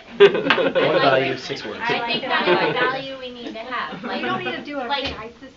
Like, we're not just hitting the bare minimum, we want to, like, be great at things and teach our students to do more than just the bare minimum, right? But maybe is that something that we wanna put in our vision or our mission instead, and then the other 5 Well, are. and I'm Or we pointing can out use about some of these empowering. other words, Oh, right? Like I joy was wondering if we or move the word creativity empowering even. to like the mission statement or whatever. Empowering student or empowering all community or whatever. Like that word can also be placed still prominently, but Yes, not have in to the make mission. this list. Also, growth and greatness can kind of talk about the same thing, right? Growth and greatness can be considered a similar idea, so we could narrow those two down to one. Because I think growth brings greatness, or you know, right? So. Greatness requires. And you also can, you Yeah. can have Greatness 6, some requires growth. districts have 6. Usually it's 4 to 6. I am so in favor of being Simple. simple. It's gotta be Yeah. minimal. Yeah. Did we get rid of joy? Well, that was actually, can I read this right here? Because I think this really will help drive some of the conversation that you're having. Is core values direct the behavior and decision-making of an organization's employee. Yeah. And employees, yeah. So, joy is a little bit more like. General, like. Yeah. We're we're kind of just like assuming it's always gonna be joy. It's more like a result we want. Yeah. But does Right. it drive the decision making, or is it something that you want to have And if you happen come as a to school in result? a grumpy mood, like, are you violating or, right? In violation of the I don't want to get someone in trouble, be like, sorry, you're not joyful, so you gotta get out of here. But I would argue greatness is the same thing. It's like an outcome. True. As opposed to Maybe core we value. I think growth, yeah. Core value to me is like, Yeah. because I'm not going to always feel at my greatest. I'm just not. And so I don't want that to preclude, but I can still try to grow. I can Growth- still try to be it'll- creative. growth will get you know, there I can start eventually. Yeah. there. So I just think those things with continual work at, if we work at our core values continually, we will have these outcomes. So are we at belonging, empowering, growth, and creativity? That's where I feel like we are. Where we take away joy and greatness. I still like, I really love losing joy and greatness. Wait, so is that only 4 then, or? So 4, if we get rid of joy and greatness, we're at belonging, empowering, growth, and creativity. So let's talk, For can we 4, talk maybe about just put it on empowering for a 3. minute? I think it's important, but I do wonder if that better used as, in our statement, we are empowering our students to blah, blah, blah, blah. Or, like, I guess it could explain to me what it looks like as a value. Yeah. Empowering. Empowerment. Yeah. Belongment. Well. Like, I would be fine with that word coming in elsewhere and having belonging. I don't Well, want some of these words to go especially- together, but some versions. I know, they almost don't sound don't like they sound go Yeah. together. I was thinking the same thing, they don't roll Well, off. I mean, with empowerment, I think the big thing with that is, I mean, all the other values are also about empowerment. We're empowering growth our and district through empowerment being too. creative. We're making us better. So I think we can definitely get rid of empowerment and just build that into everything else. I don't know, I kind of like, cause I want what we do, I want to be looking at, how do we empower? Like, that's something that. How do we That's like grow? core. Can Yeah, empowerment that's and core. growth be synonymous though, right? Like, Mhm. I don't know. I mean, Empower people to grow. Any of these could be synonymous. Yeah, I think we want to be a good district. Well, and some of what we typically do is after we decide on some words, which we can go out, we can come up with some and get some feedback from the community and those kind of things. But also then we usually write the definition. That's usually why we write the definitions, because we start to fold in some of the other things that were similar to clarify what we meant. And so for some of these where we said it kind of incorporates several of those things, we can kind of help people understand that in the definition. Yeah, so it could be like growth, empowering, whatever, you know what I mean, or creativity, quote, you know, empowering greatness. Like you could move, I'm just saying maybe these words don't have to all be the first word if we have a definition there, which I hope is a short I would favor definition. empower over growth, to be honest. Okay. Anyway. Yeah, that's good. Although growth and greatness, that does kind of roll off the tongue. Should we do 3 Gs? Should we find the third one? Greatness, The GR Creativity. I'm not being helpful, I'm sorry. Growth, greatness, Well, from like an gusto. actual marketing standpoint. Actually, gusto's kind of fun. Something that rolls off the tongue is easier. Greatness, Like, growth, to repeat and creativity. remember it, right? And belonging. The PCSD, Growth, GGG. inclusion, and excellence. Growth, greatness, belonging, and creativity. That kind of. But we don't want you to have any joy or be empowered, so. That's the result. Joy is the result. I'm all about joy, I just don't know the right Just thought for it. stay with 5 and then we can decide later. So I Yeah. think just Should we maybe- keep with belonging, empowering, greatness, growth, and creativity, and then if we choose to narrow it, Because we great. think about it when we're not as tired, and something awesome comes into the brain. And When are we not gonna be this tired, though? Okay, so take off. That is a fair point. So take off joy Just and being go with the other treat. 5? Yeah. Okay. I like empowerment. Okay, and I'll change empowering to empowerment. There you go. Okay, great, so we have our 5. Tentative. Unless we want to talk any further. But these don't have to be finalized. We can go back and get the feedback just from the community and from the focus group and just find out what other people think. Usually we put the definitions on there in that phase so we can get feedback on the definitions too and bring that back to you. Okay. Well, awesome. Check. Core values. I know. Good job. Good job, Are we caught everyone. up in time? I have no idea. I'm sure we're not. Okay, all right, let's move on. All right, next we're going to do vision. Okay, the vision describes what the district hopes to achieve or be in the future. These are aspirational, usually very short. So we have the examples from the other companies, and you can see they're very short and very simple, but they really resonate with people. Can I just say that I now evaluate everybody's vision, and then I'm like, that's not a vision statement. It's a mission statement. I was looking at Kafka, I almost took a picture to send, but. Go ahead for the next one. This was the other way we thought about it. Some people approach the vision with that output, twist, quantification, human connection, and so on the next slide we have that example. Producing locally sourced cakes and pies that are so delicious and satisfying that every customer who leaves our store does so with a smile. You don't have to have all 4 of those pieces, but we wanted just to get your mind kind of thinking about other things you can weave in. Go ahead and go to the next one. So I wanted to show you some sample district vision statements from just other districts around the country. I've worked with the 3 on this page, and then the other 3 that we're going to look at took different approaches, so I wanted to show this as well. Mooresville Graded School District came up with creating a better community by empowering every individual to grow, thrive, and succeed. Can I ask a question? Yep. Were any of those words there, or we're taking those words and putting them in here? Yeah. So were any of those words in their core value? Like, I'm saying, oh, well, we could just take out growth and we could take out empowerment. I can't remember what their core, I mean, I can look them up, but I can't remember off the top of my head what their core values were. But they have the same debate. It's sort of like, well, if we can't get this word, we gotta do the next one, so it probably weren't. Maplewood Richmond Heights School District, inspiring and preparing students to be leaders, scholars, stewards, and citizens who will thrive in a diverse and changing world. Chapel Hill Carborough, our schools exist to provide experiences that empower, inspire, and engage. And then these districts I didn't work with, but they just took very different approaches. Durham Public Schools, igniting limitless potential, kept it really short.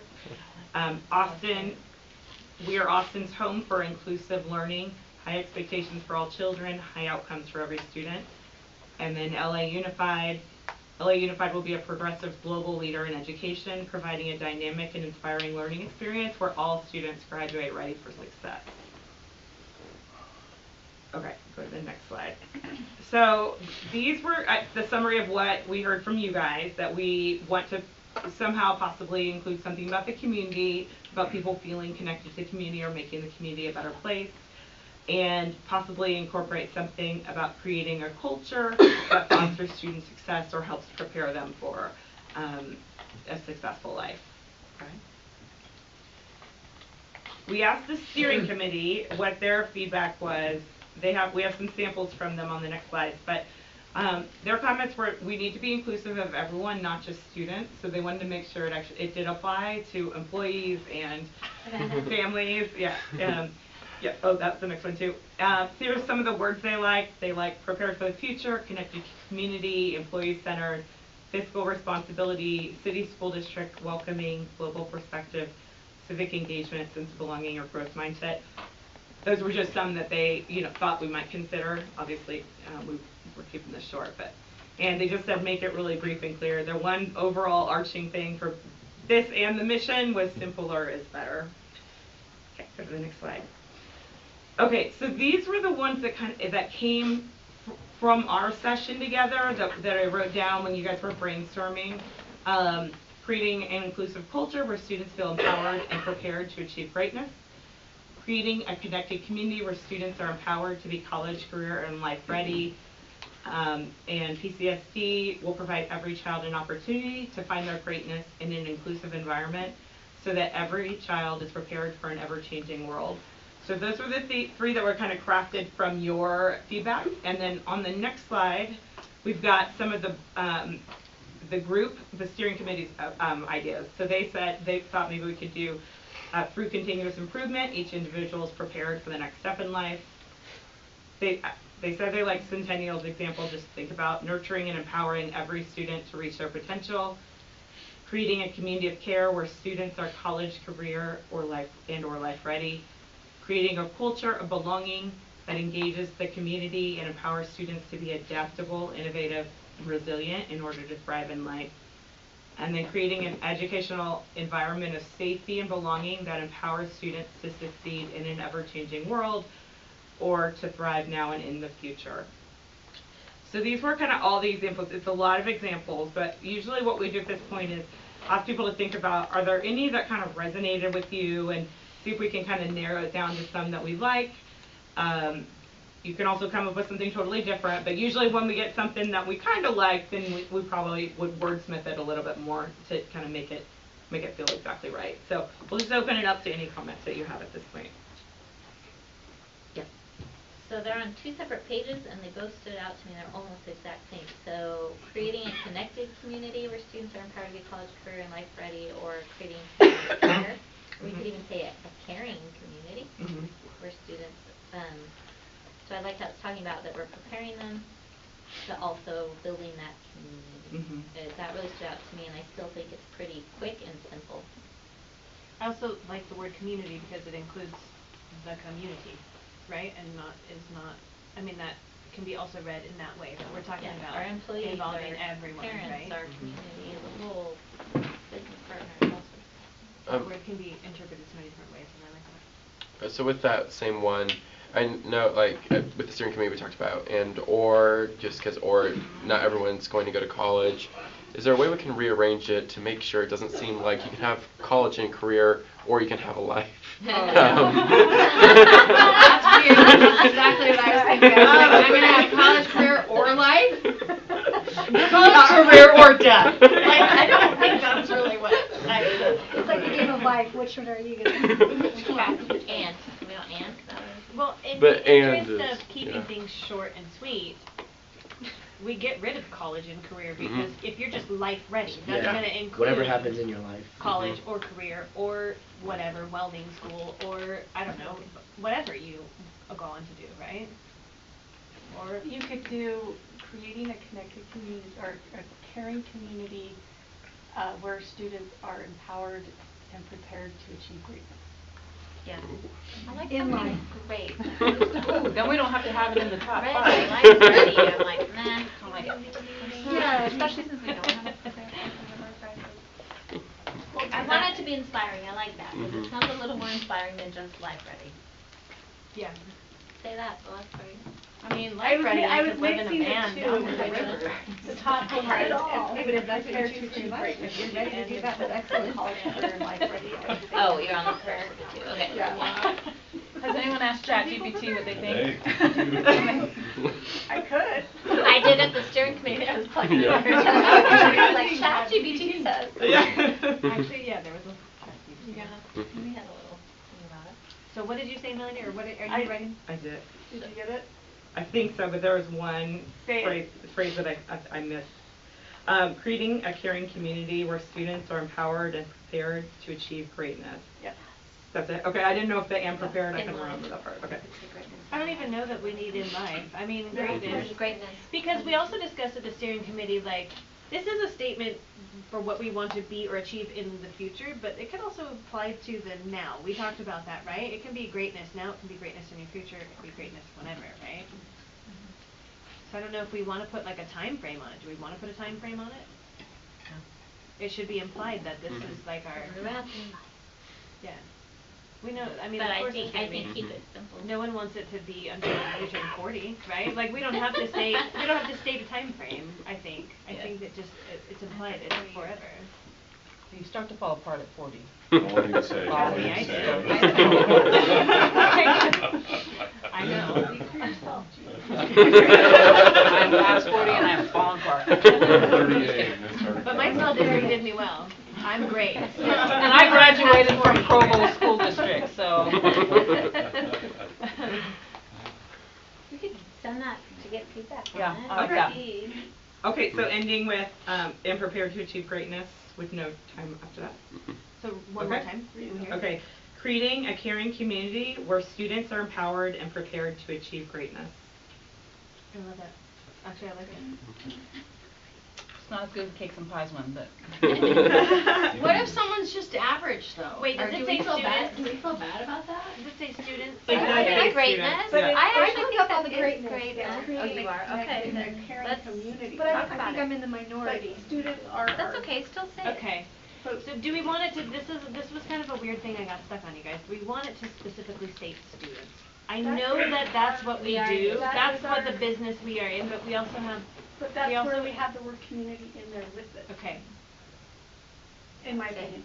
I'm just trying to, I'm trying to come up, I can't just, I gotta think of what. What were you saying, Meg? I'm hung up on greatness still. I feel like it maybe even seems trite. I don't know, like, for greatness. I don't. Like, look. What does that look like? What? Maybe like Or is continual it, growth. is it up for?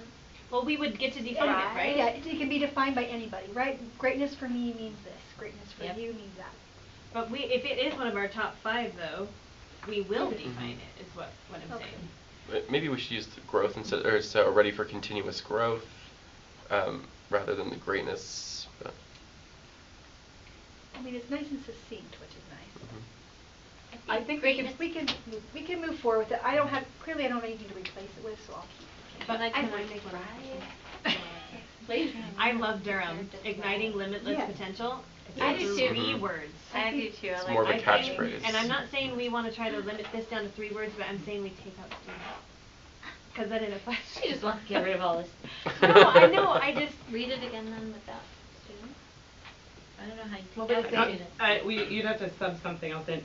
Creating a caring Humans? community where students are empowered and prepared to achieve greatness. So Caring community of empowerment, maybe. Okay. I get your point, Rebecca, but I think there is Individuals. value in having our employees showing up, knowing I am helping I'm these here for the students students. to be empowered and to achieve greatness. As throughout long as their they lives, still right? understand that we're here to back them up too, though. Sure.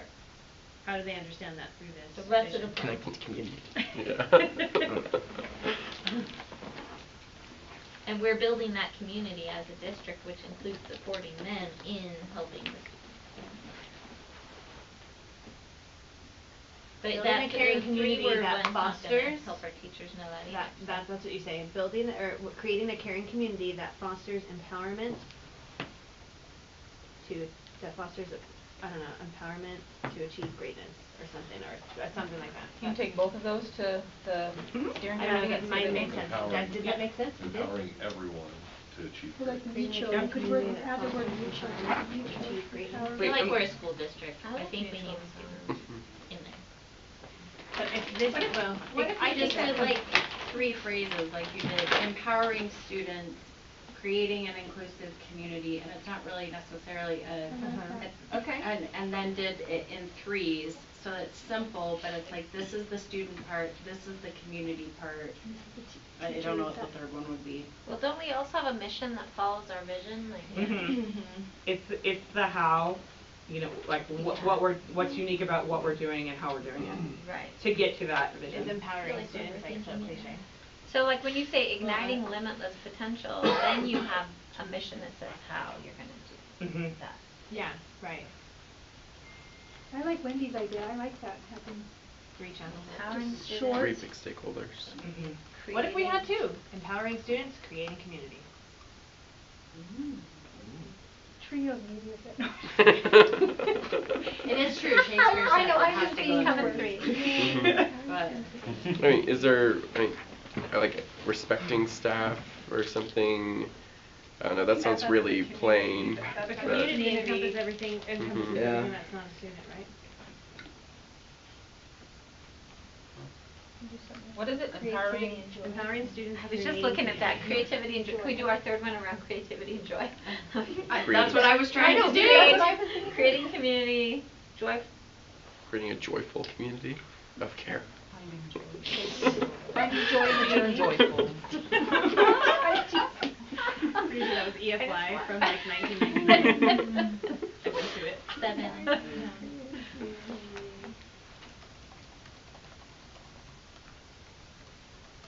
Sorry, I just threw a wrench in it. I'll just shut up. We should go back No, to you're the okay. Still thinking about Well, it. I was trying to say achieving greatness, creating belonging, and I don't know what the third one was. Fostering growth. Fostering growth. Hmm. Ooh, that sounds cliche, but I like it still. Inspiring growth. Is that Inspiring better? joy. Inspiring growth. I have to say I like creating community better than creating belonging, if we have belonging in our 5. Okay. Do we need all I like alliteration? Achieving great, creating community, fostering growth. Good, Still yeah. like our first. But we can take it, we can send it over to see Yeah. what they We think, can right? send more Or why than don't we do one. both, and then we can see. Nobody's gonna like the 3s. This is just a weird thing. I So like go it. with it. Go with the other. No, I No, think no, we need keep to send three. them. I like it. I think there's something Keep to it. that. Yeah, I think there's something to the 3 one as well. Was your first part achieving greatness? Yeah. Or did you, okay. Achieving greatness. I'm wondering even if you can say Gaining fostering greatness. greatness. But then we can't foster growth. And then you would have to, then we would have to do something else about growth. Empowering Empowering growth. students, belonging Inspiring community, growth. continuous growth. Okay. Okay, say that one I again. like that. Em- So Empowering students, creating belonging community. Belonging community is what we could do creating. I can do community. creating I like community. Creating community and continuous growth. Uh-huh. And that actually is like a nod to some of our old stuff that we've been using. Yeah, there you go. Okay. All right, let's end that discussion before we talk ourselves out. Okay. Moving on. Okay, so we have some good options. We'll take both to the steering committee and depending on where we do the focus group, that might be part of the discussion that we have with the community as well. So we'll bring the feedback back to you and we can finalize then. Okay, let's go to mission. Oh, yes. We have one Yeah. little change, just so there's not so many C's. Uh-huh. Empowering students building community instead of creating. I like building. Building community. Because you have continuous community and then you don't have like. Yeah, okay. Too many C's, I would agree. That's probably down what it's belonging or. If you're gonna go with alliteration, then you gotta keep it consistent Yeah, throughout, yeah. otherwise you're in trouble. Creating community, gaining growth. I thought we had foster. If we wanted to. Continuous. No, but for alliteration, gaining growth. Then we need um, an S before students. Sustaining students. All right, let's go. Mission, moving. Okay, all right. Okay, let's move on to mission. Okay. The mission articulates what is unique about who the district is, what the district does, and who it serves. Sometimes districts don't put all of those in there just to keep it simpler, but this is about the how we achieve the vision. Okay. Oh, where's the next slide? Go, you can jump to the next one. Okay. Copy off your screen while you're talking. Mm-hmm, I'm gonna yeah. write this down. Yeah. Thank you. You So. take a picture with your phone. Sorry. Here, I can make it bigger too, so you can see better.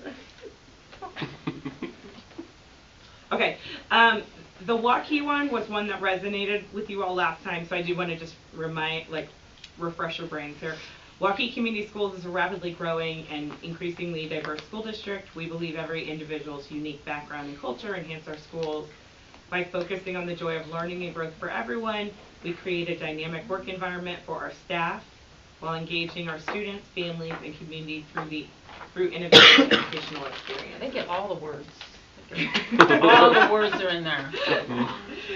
Let's go to the next one. So I did want to share from other districts some of what they came up with, so you can see different approaches. At Jackson Public Schools, we develop scholars through world-class learning experiences to attain an exceptional knowledge base, critical and relevant skill sets, and the necessary dispositions for great success. MRH is an inclusive school district where students, staff, families, and community members are seen, heard, and valued for their unique backgrounds, cultures, talents, and beliefs. We support, educate, encourage, and nurture one another to reach our full potential in order to create a better community. A lot of comments. Yeah, that's a lot of comments. Next one. Okay, these are shorter. Durham These are the short ones now. Durham Public Schools embraces, educates, and empowers every student to innovate, serve, and lead. We prepare every student with the knowledge and skills to thrive in college, career, and life. And embracing our diversity to educate LA's youth, ensure academic achievement, and empower tomorrow's leaders. We are LA Unified. Oh, scary. Go on to the next slide. These were some of the things that you shared last time in the session. You guys did like the WACI statement, including the part that said, especially the part where we believe every individual's unique background and culture enhance our schools. You guys said we want this to be a destination district for teachers. We're preparing students to participate in a global society. We create a joy of learning. We address barriers to learning. We're nurturing and safe. We focus on the whole student. We partner with parents in the community. We develop critical thinking skills in students, and we develop curiosity in students. Okay, next slide. The steering committee, they didn't get a lot of time on mission because we're running out of time at the session, but some general feedback. They said we need to highlight more things that make Provo unique. We can think about relying on the city's theme, welcome home. And the mission statement should be accessible to an average member of the community and just make sure students can understand it. It's just in language that really resonates with everyone. And less is more, keep it simple. Let's go to the next one. Okay,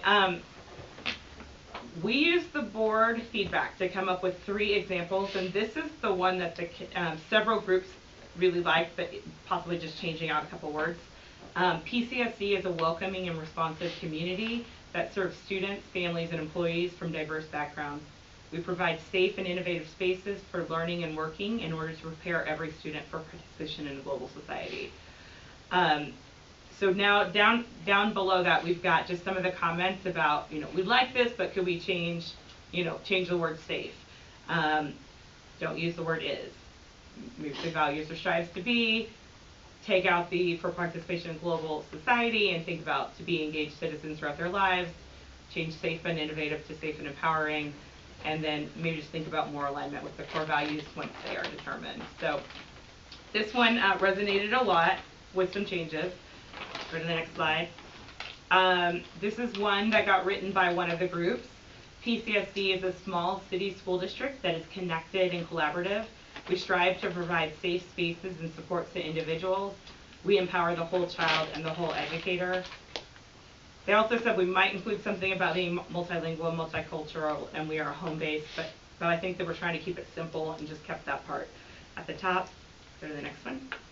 And now I'm going to show you just the other 2 that we showed the steering committee using your feedback. We are a trusted education partner that works collaboratively with the community to provide innovative learning experiences for students that foster curiosity and inspire a joy of learning in all students. We provide the necessary supports needed for all children in order to prepare them for greatness in their futures. And the last one, PCSD fosters critical thinking and curiosity in students, equipping them with the skills and mindsets necessary to navigate an ever-changing world. Our dedication to these principles drives our mission to empower every student to reach their full potential and become responsible, empathetic, and engaged citizens of the world. Pathetic. I was like, what? I about died. I almost choked on my liquid.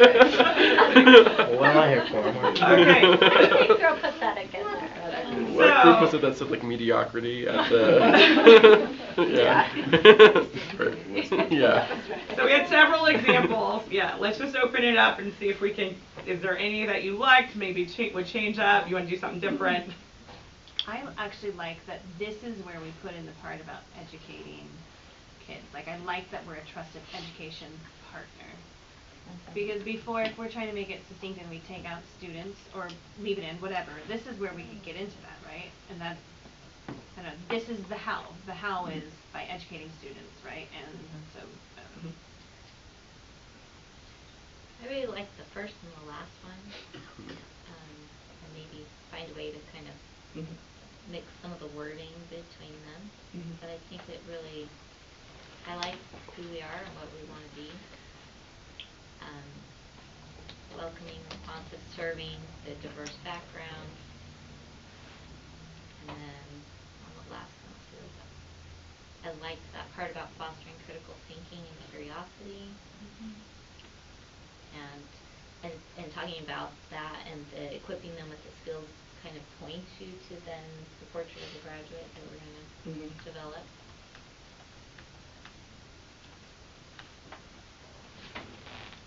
Yeah, and the last one I really like, the responsible, empathetic, and engaged citizens. I like those three outcomes.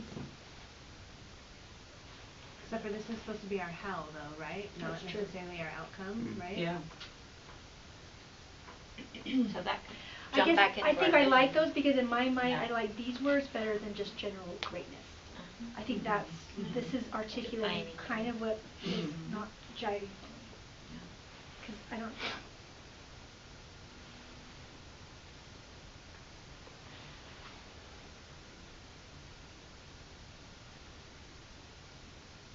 I don't think we need to say we're a small city I school was district. Right. just looking at that, I don't like that. We don't I feel like- necessarily, we I don't feel need to like define that who we already are went or put Maybe. stuff.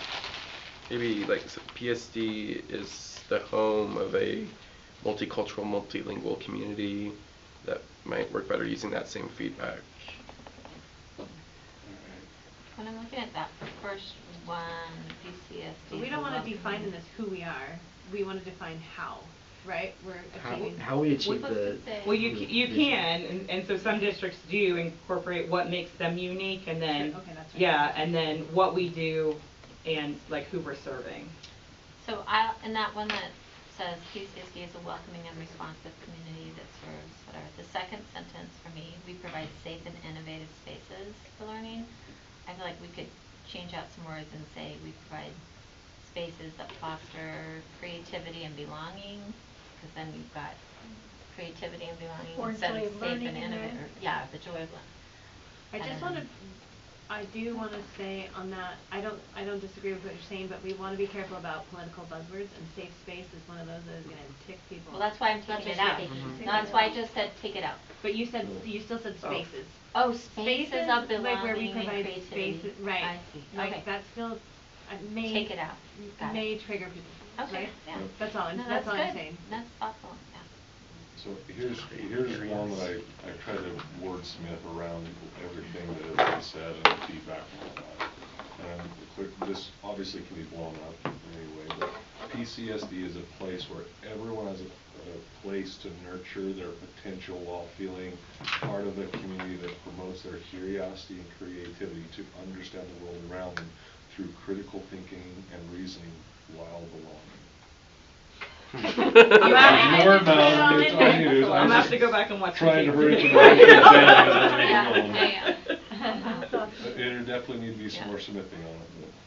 No, that's helpful. I like the brevity of Jackson Public Schools, just to jump up to a couple sample district mission statements. I mean, it still has, lists of words, but I like few words. I kind of like Durham. I love Durham again. I love Durham again. Yeah. Yeah. We like embrace, that. we educate, we empower. 2, innovate, lead. And it's alliteration and a rule of 3. Yeah. Yeah. Wow. And it's from Durham, and they may even know if we steal it. We are now. I'm sure lots of people are watching. So I guess that's a question I have. Like, I prefer just the Short. right? Me too. Like Me one too. sentence that gets it across. That's why I like Durham. But is there value? Like, are we wanting to do something a little longer, or like I don't know what the value is in having it be longer? I don't think something longer's. No, I think it better. gets lost a lot of the Right, words. and that's what I found myself. I was reading. I'm like, oh, and then what am I going to make for dinner? Yeah. Gets into the education needs. Yeah. Yeah. So that's why I like Durham's. Like, you're people will read that and they'll get it, whereas people are going to read the first half sentence of a longer one and be done. Yep. Sure. And if we have our core values or some of those other pieces that would be more of a lengthy mission statement, we got it in our core values, and then this is succinct in how we are going to carry out. So I think Provo City School District embraces, educates, and empowers. Every student. We can Or change how about the deliverables. educates, embraces, empowers. educates and Although we've used embraces. empowers twice already now. So, instead of using the word embrace, you could also say welcomes, which brings in that Okay. welcome home thing. I know. No, but I want to make that point because, look, the city, we are one city school district, right? And we're Provo, and I don't want to copy the city or take the city stuff, but they've done all of this and they've done a bunch of research, and they've settled on welcome home, which is really a cool thing because of the home-based feeling, the community feeling, all those things we're trying to say, right? So I don't mind borrowing from it, right? And or the idea, because that is the same as our school district. The city is our school district, and our school district is our city. So I don't know. I'm not saying copy it or whatever. I just think we need to remember that their welcome home theme is really awesome, and we could incorporate something similar. Did you say welcoming? Instead of the word embrace, welcome. Welcomes, educates, and empowers. Yeah. But I'm just trying to Yeah. utilize it somehow. Because you would, so, Provo City School District welcomes, educates, and empowers? Maybe trade out empowers to something else. Empowers is one of our words, and it's in. Maybe inspires Our every vision. student. There you go. And then instead of innovate, maybe we should do growth, because I feel like innovation does have a bit of a.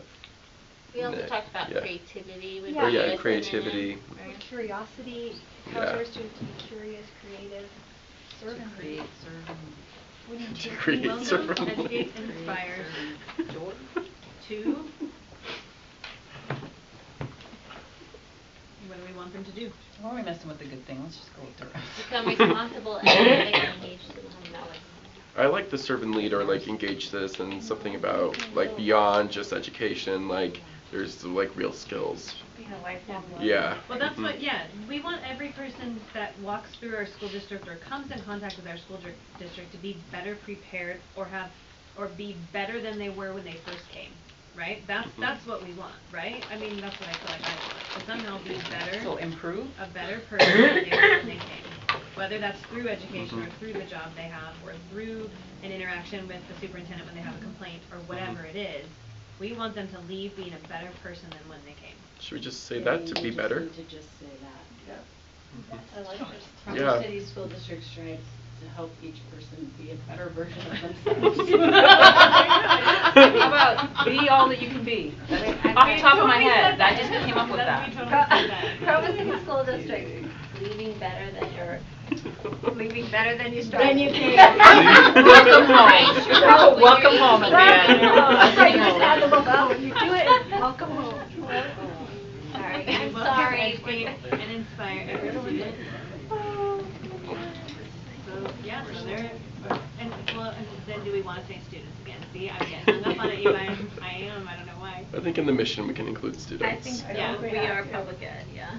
I mean, I think we've still got our whole community and all of it, but yeah. I mean, our mission should be students focused. Our values can Yeah. be beyond that, but. Yeah, I agree.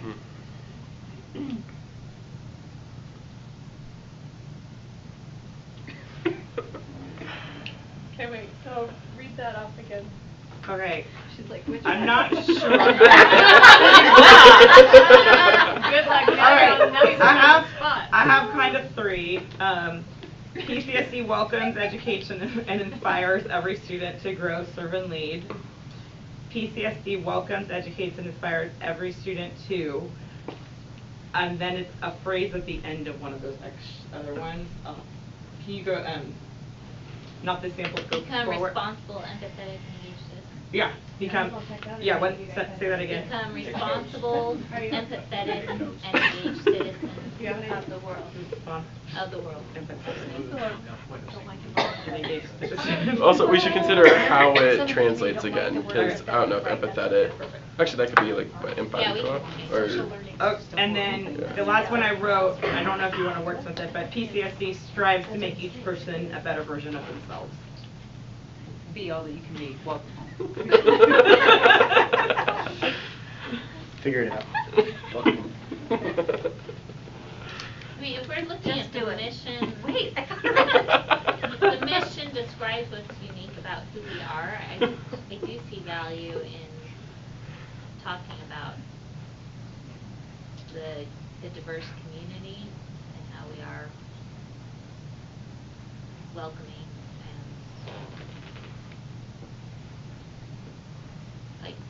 we worry- benefit from that, right? Yeah, but I and- worry about that gets people worried though. Yeah, I get that. I don't know. And I get that it's supposed to be unique, but the first thing to my mind is a bunch of Mormons, like, with mountains. Mormons, and that's alliteration, right? But does it really tell us what the, so it's But like, that's I not want it who to be we are. unique, We're but diverse. it's. We're diverse. We're diverse, but we're diverse just a lot of all Mormons. And mountains. So it's like, how do we? We have a lake. And a lake. I like Not- what not we super have so nice far. one. I think take Okay. it to the steering Yeah. committee and let's. Okay. Yeah. Yeah, so, yeah, we can take all three and just get some feedback and come back with it, or if you want to throw anything else on there. Rise and shout. The last one I've been working on, which is Welcome Home, where everyone has an opportunity to grow and leave better prepared for Life.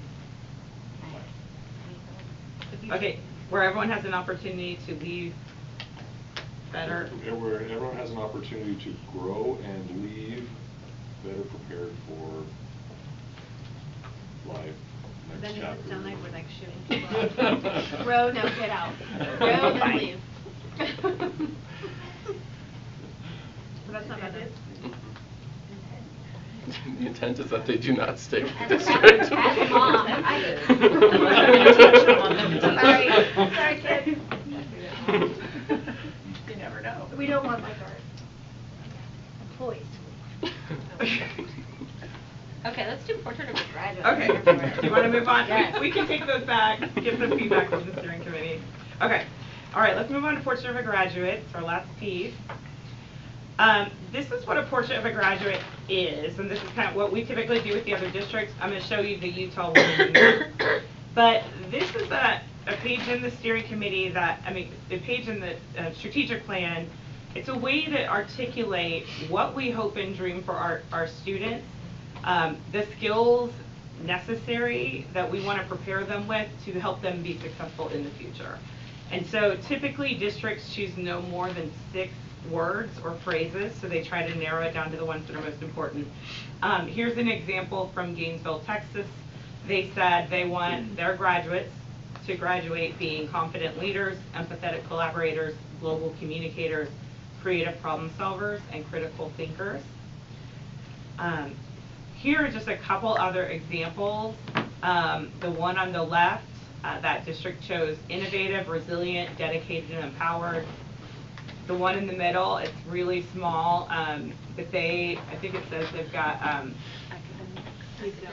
Future okay, skills. it's got a lot of words. It looks like academics, yeah, future ready skills. Inquiry and Okay, leadership, yeah, okay, and then the one on the right focused more on, I think both skills and then kind of the content mastery. So content mastery and digital literacy, communication and critical thinking, collaboration, citizenship. So these are just a few examples. The Utah one I think is on the next page. So here's the one for the state of Utah. What they've got here is they kind of divided it up into 3 sections, so it is a lot of words. The first line in blue, I believe those kind of represent the things that they want people to master. And so we've got academic mastery, wellness, civic, financial, and economic literacy, and digital literacy. So those are kind of the things they want people to learn. Down below, I think you've got the traits and sort of that people will need to be successful: communication, critical thinking and problem solving, creativity and innovation, collaboration and teamwork. Over on the right. Those are dispositions. Okay, yeah, I was thinking these kind of sound more like Skills, about, traits, and dispositions. yeah. So, we've got honesty, integrity, and responsibility, hard work and resilience, lifelong learning and personal growth, service, and respect. Sorry, I almost couldn't read the last one. Those are really easy to measure. So, what I don't know is whether, we talked about, do we want to kind of narrow this down and have a special one for Provo using pieces of this or some other ideas, or just stick with this as the portrait of the graduate that we want to share with families? I would love to have our own. Well, I seems mean- like our discussions we've been having, Yes. even about our Mhm. vision and mission, what the portrait that we want for our students, Yes. right? Based off of it, maybe we choose like the top 2 for our district from each category or something, but it definitely needs to be smaller. Or, I was thinking too along the same lines, there's 3 categories here, what if we come up with one thing Mhm. of our own in each of these 3 categories? Right, if the first one is something we want them to master, the second one is, what was it? Autonomy. Oh, right there. Or like being Autonomy. independent in life. Maybe we come up with one thing of our own, oh, and So it spells out math I even. looked- Yeah. Yeah. I like that. I looked up Canyon School District, they did one recently. They call it Portrait of a Canyon Scholar, not a graduate, a scholar.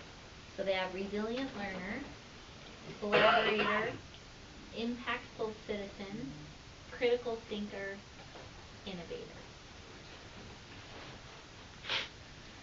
So typically what we do with districts, and we can talk about doing it differently, but we have people throw out the words that they think might be really important for our Portrait of a Graduate, and we make the word cloud, and we get the steering committee to do it as well, and we kind of see what things rise to the top.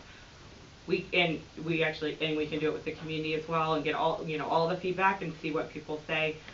That's one way to do it. That's what we typically do, or we could do it the way we, and pick some ones that we want to focus on. Do you think the word cloud will be different than our word clouds for our other teams? Like, no, I'm just curious. For me, I think it will be the same things that kind of keep coming up. I think that depends on the question you ask, though, Sure, right? okay, I mean, okay. if the question is,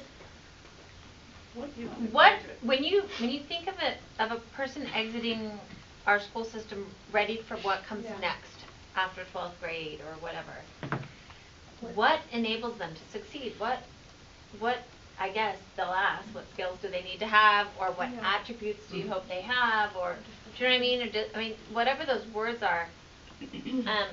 Some of them will overlap. I would hope they had courage. I hope they lead with courage, and I hope they, lead Yeah. with creativity. But then, what are some things we can actually can you measure them? So they should. I would think they would need to align with some of your core values, but it's different. It's how do we? What do these kids need to be able to do?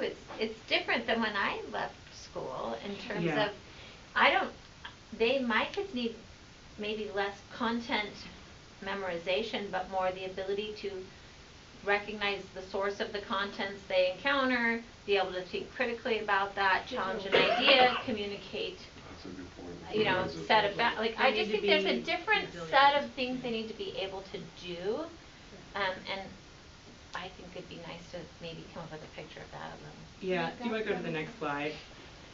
So typically what we ask people to do is just answer this phrase. My hope for Provo City School District graduates is that they are blank, or they have skills when they leave, so they will be successful in their life after high school. And so that's where we get people to throw out words.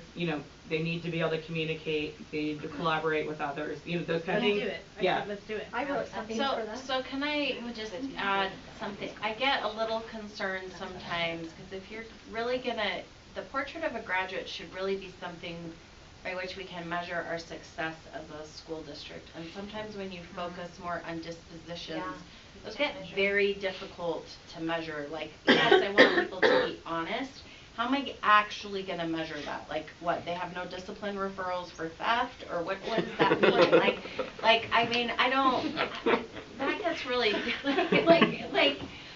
how are you measuring that? So it's like, I recognize that we do want people to have great character, but that starts to get really, just think about how you're going to measure that. Is it something that they're building in terms of a portfolio, something that they're demonstrating?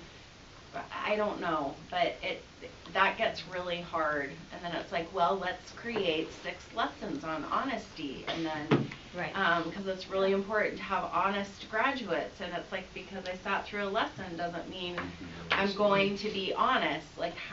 I'm going to be honest because I start to demonstrate that and recognize the importance of that in my relationships. How am I going to measure that? So It's all of what we want measurable, though. That's what I but was gonna like, say like too, because collaboration, you hear like all the nothing on businesses this are like, we is need on. people who can work together with other It sh- employees, it- but it right? should And be. but that's something we wanna see in our classrooms, like we wanna see it. I don't know how we're gonna measure it in the classroom, but we want our teachers like having opportunities for the students to collaborate, right? So some of this would drive how instruction is approached, I would Yes, think, I right? agree, but I still think you can measure collaboration. Okay. You can't measure honesty, but you can measure. You can measure I can measure collaboration better. collaborate, I can measure a person's ability to collaborate with others. Every single job reference that I have to fill out on somebody asks me, how successful is this person in collaborating with others? And you can see if they can work as part of a team, and anyway, there's ways to do that, but. So should we focus on like more the autonomy things in the state portrait? Is that the kind of skills that we are trying to focus on?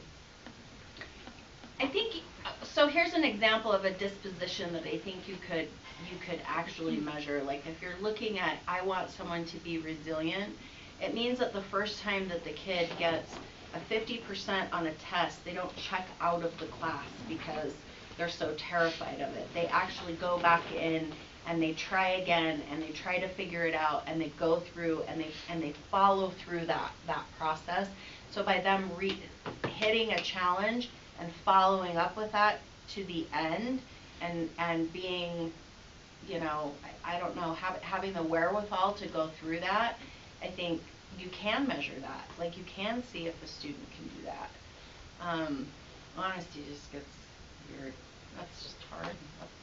I don't know why that one, it's just it's an interesting one to me that they put in the Utah Portrait of Graduate.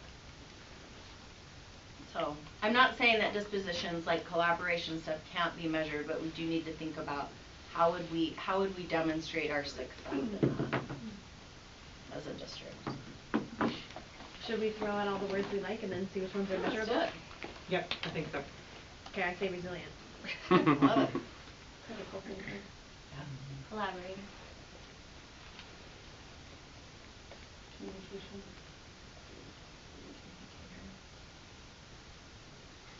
Flexible. I like curious too. I think Yeah. we would all do better to be more curious instead of Yeah, I like curious. sticking to our binaries or our black and white thinking. Someone else to say resilient. Yes. I also want them to be hard workers. It's 2 words, but. Personal growth. Prepared. I mean, I don't know if how to. I want them to be prepared. Engaged. There you go. Gosh, I don't know how to say this succinctly. I'm not good at succinct. But I want them to be able to be good citizens and that they can talk and debate, maybe that's in the communication, but like, we might disagree about things, but we can still get along with each other, like your That's civics. civility? Yeah, Dignity So- index. yeah, There you go. dignity index. The dignity index, when they go curious on that too. Or maybe Yeah, also that's- like able to disagree. I don't know. It's like the governor's initiative isn't like disagree better. Or, Yeah, that all of that. disagreement. Mhm. That's very prevalent these days. Or very Just absent. like works well with others. Confident. Despite viewpoints, right? Yeah. I think, but see, and that's where I think even I don't know how you couldn't mention curiosity, but being curious, right? Like, oh, we don't Yes. agree. I'm curious about that, not Yes. I need to defend my position at Yes. all costs, right? And I get that totally works, but if we just say curiosity, I Yeah. don't think most people think of That's it in where that I'm- yeah, I'm- context, right? It's more like always learning and curious. Sure, and I think, yeah, I'm thinking more curious about the people around. And I don't know the right words around this, but I like academic mastery. I mean, I feel like we Yeah. want to get our students to a depth of knowledge in a variety of areas so that they have a foundation to keep encountering and learning throughout their life. And Call to it me, an like, academic that's- foundation. Academic foundation, that's good. Yeah, I like foundation better. I'm also gonna say this, and I don't know what the right word is, but I want the kids to know, be problem solvers, know how to solve a problem, right? Know where to go or how to find the right info or how to solve problems. Could that be encompassed in being resilient? Resilient, Yeah. But I like having both words out, both terms out right now, so we decided what I would like to have them know how to have a face-to-face conversation. Make a phone call. Actually, Put it answer in. a freaking phone. Make a phone call. I was Like coaching my kid communicators. last night. You have to introduce yourself so they know who's talking. Or they could just text me. Oh my gosh. Case in point. That's why we're here. Love it. I'll also respond to email, but. This isn't one word, but I would like to see our graduates confident that they have something to contribute to the world. And maybe that does come with a foundation, but, or to the world or their community, whatever that community or. Confident is confident contributors. Mhm. Or something. What were your words on the one that you liked, the empathetic? What, on the back here? It was Can you go to the Gainesville one, back just a couple? I'm still That pretty one. sure she said pathetic. responsible, empathetic, and engaged. There you go. Those are the words that I know you liked from the. Reliant. We were back on the Yeah. mission Okay. statement or something, I think. You can't put your empathy. That's a good one. That's good. That's right. Leave it on the user one. As much as we'd like to. I just want to see. Can you imagine how pathetic a person is? I know a lot of people like that. I'm not gonna lie, I like the one that you showed us with confident leader, empathetic collaborator, global Yeah, I like that communicator, too. creative problem solver, critical thinker. Yeah, I like that a lot. Okay, and whatever one we do, we need to change the order of empathetic. I actually really like that. Yeah. If we can put empathetic at the beginning, I don't think it'll sound like and pathetic. So in any order, we just make sure we put it at the beginning. So nobody says that we're calling them a pathetic collaborator. Oh my gosh.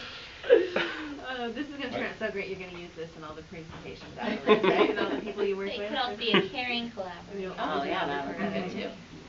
Which I think the three, empathetic collaborator, global communicator, and creative problem solver, all touch on being able to have discussions and even disagreements. Yeah. Right? Mhm. You have to. Canyon calls that one impactful citizen, and then their bottom text is strengthen community, state, and nation through leadership, integrity, service, civic duty, and respecting the rights of others. So.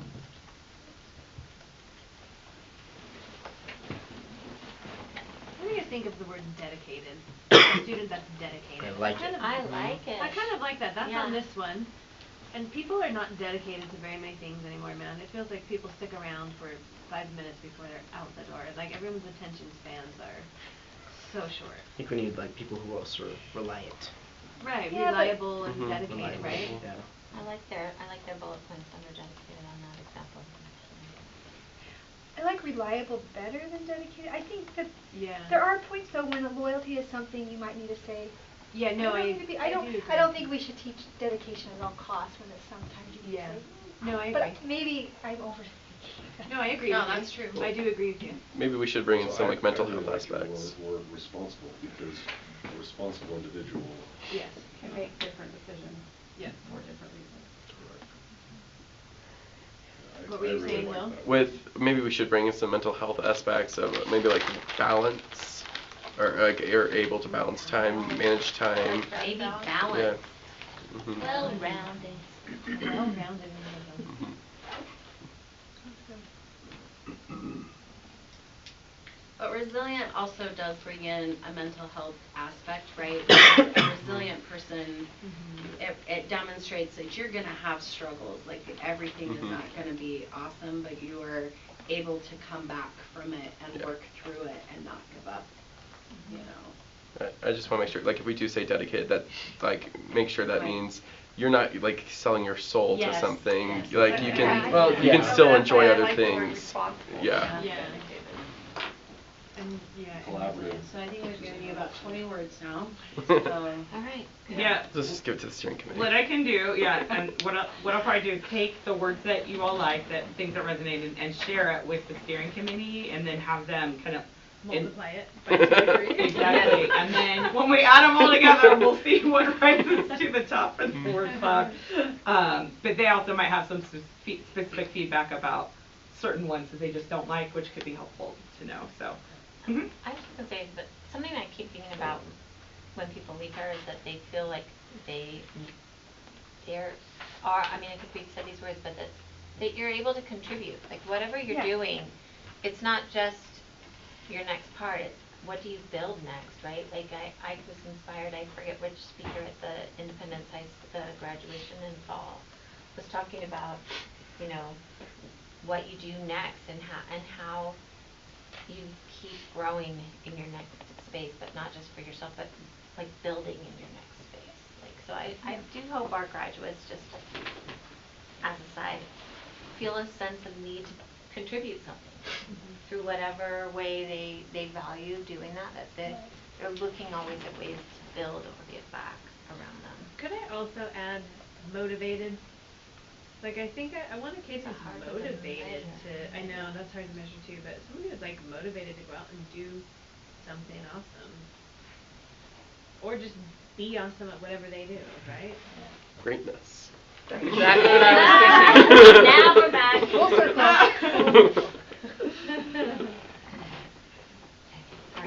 Okay, any other words to add to the list before we? Okay. Well, let's go to the next slide, the next step. Just so you know, so we're going to go back to the steering committee on December 5th. In that meeting, they're going to be looking at district data, some initial survey results on what the community and the teachers and principals and students think the priorities should be. And then they're going to try to start narrowing down on priorities and thinking about kind of the buckets. And then we're going to get their feedback on portrait of a graduate as well. So, yeah, do you have a question? Yeah, the survey, how is that going out? Like, It's going out, I forgot, I will talk to you about that soon. Okay, that's Yes. great. It's coming. Okay. Yeah, and we're just going to try and finalize the survey before meeting number 4. But if we have initial results by meeting number 3, we'll share what they are at that time. And then the focus groups in January, when? So that's where we're going to, I was going to ask Wendy when we want to have focus groups. So some districts have 1 round of focus groups.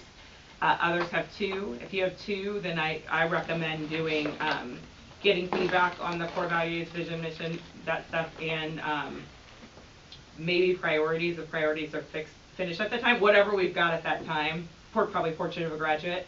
And then in the second round, we typically do them later on when we've got some goals, the priorities and goals set to get their feedback on those pieces later on in the process. So we can do 2 rounds, but we'll just ask about when you'd like to have those and how many you'd like to have. So, but if you want community feedback on the core values, vision, and mission, we can do that if you would like.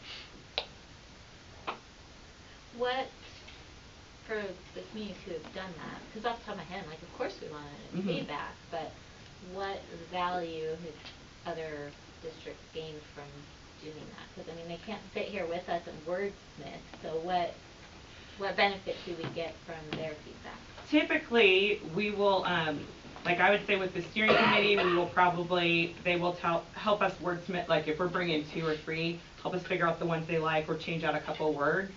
But we'll typically bring in the focus group, like 1 or 2 to share as these might be our potential drafts. Can you give us feedback? Is there one you like better? Or just even 1 if we have kind of a draft that we want to test out there and get people's feedback on that.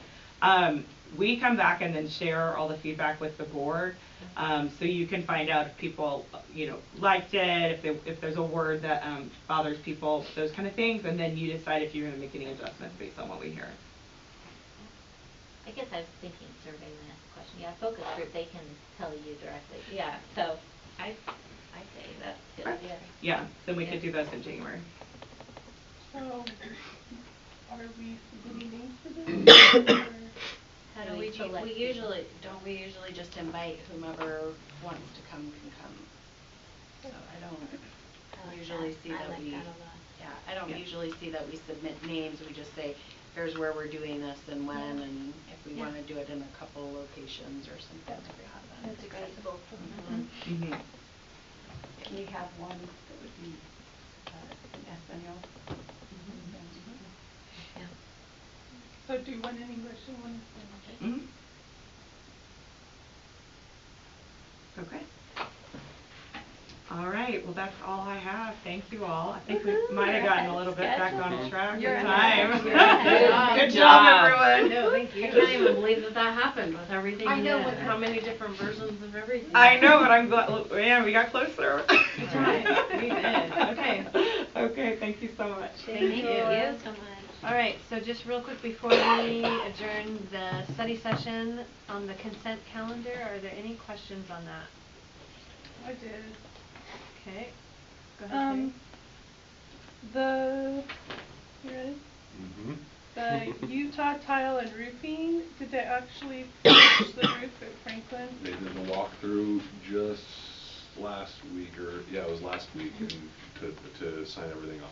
And did they pay to replace the refrigerator they broke over fall break? This is the first time hearing about that, so I'll look into it. Okay, because they broke the refrigerator in the cafeteria. From the roof? Yep. They did. Who has details on that? So Derek can look at it. The head custodian was the one that told me.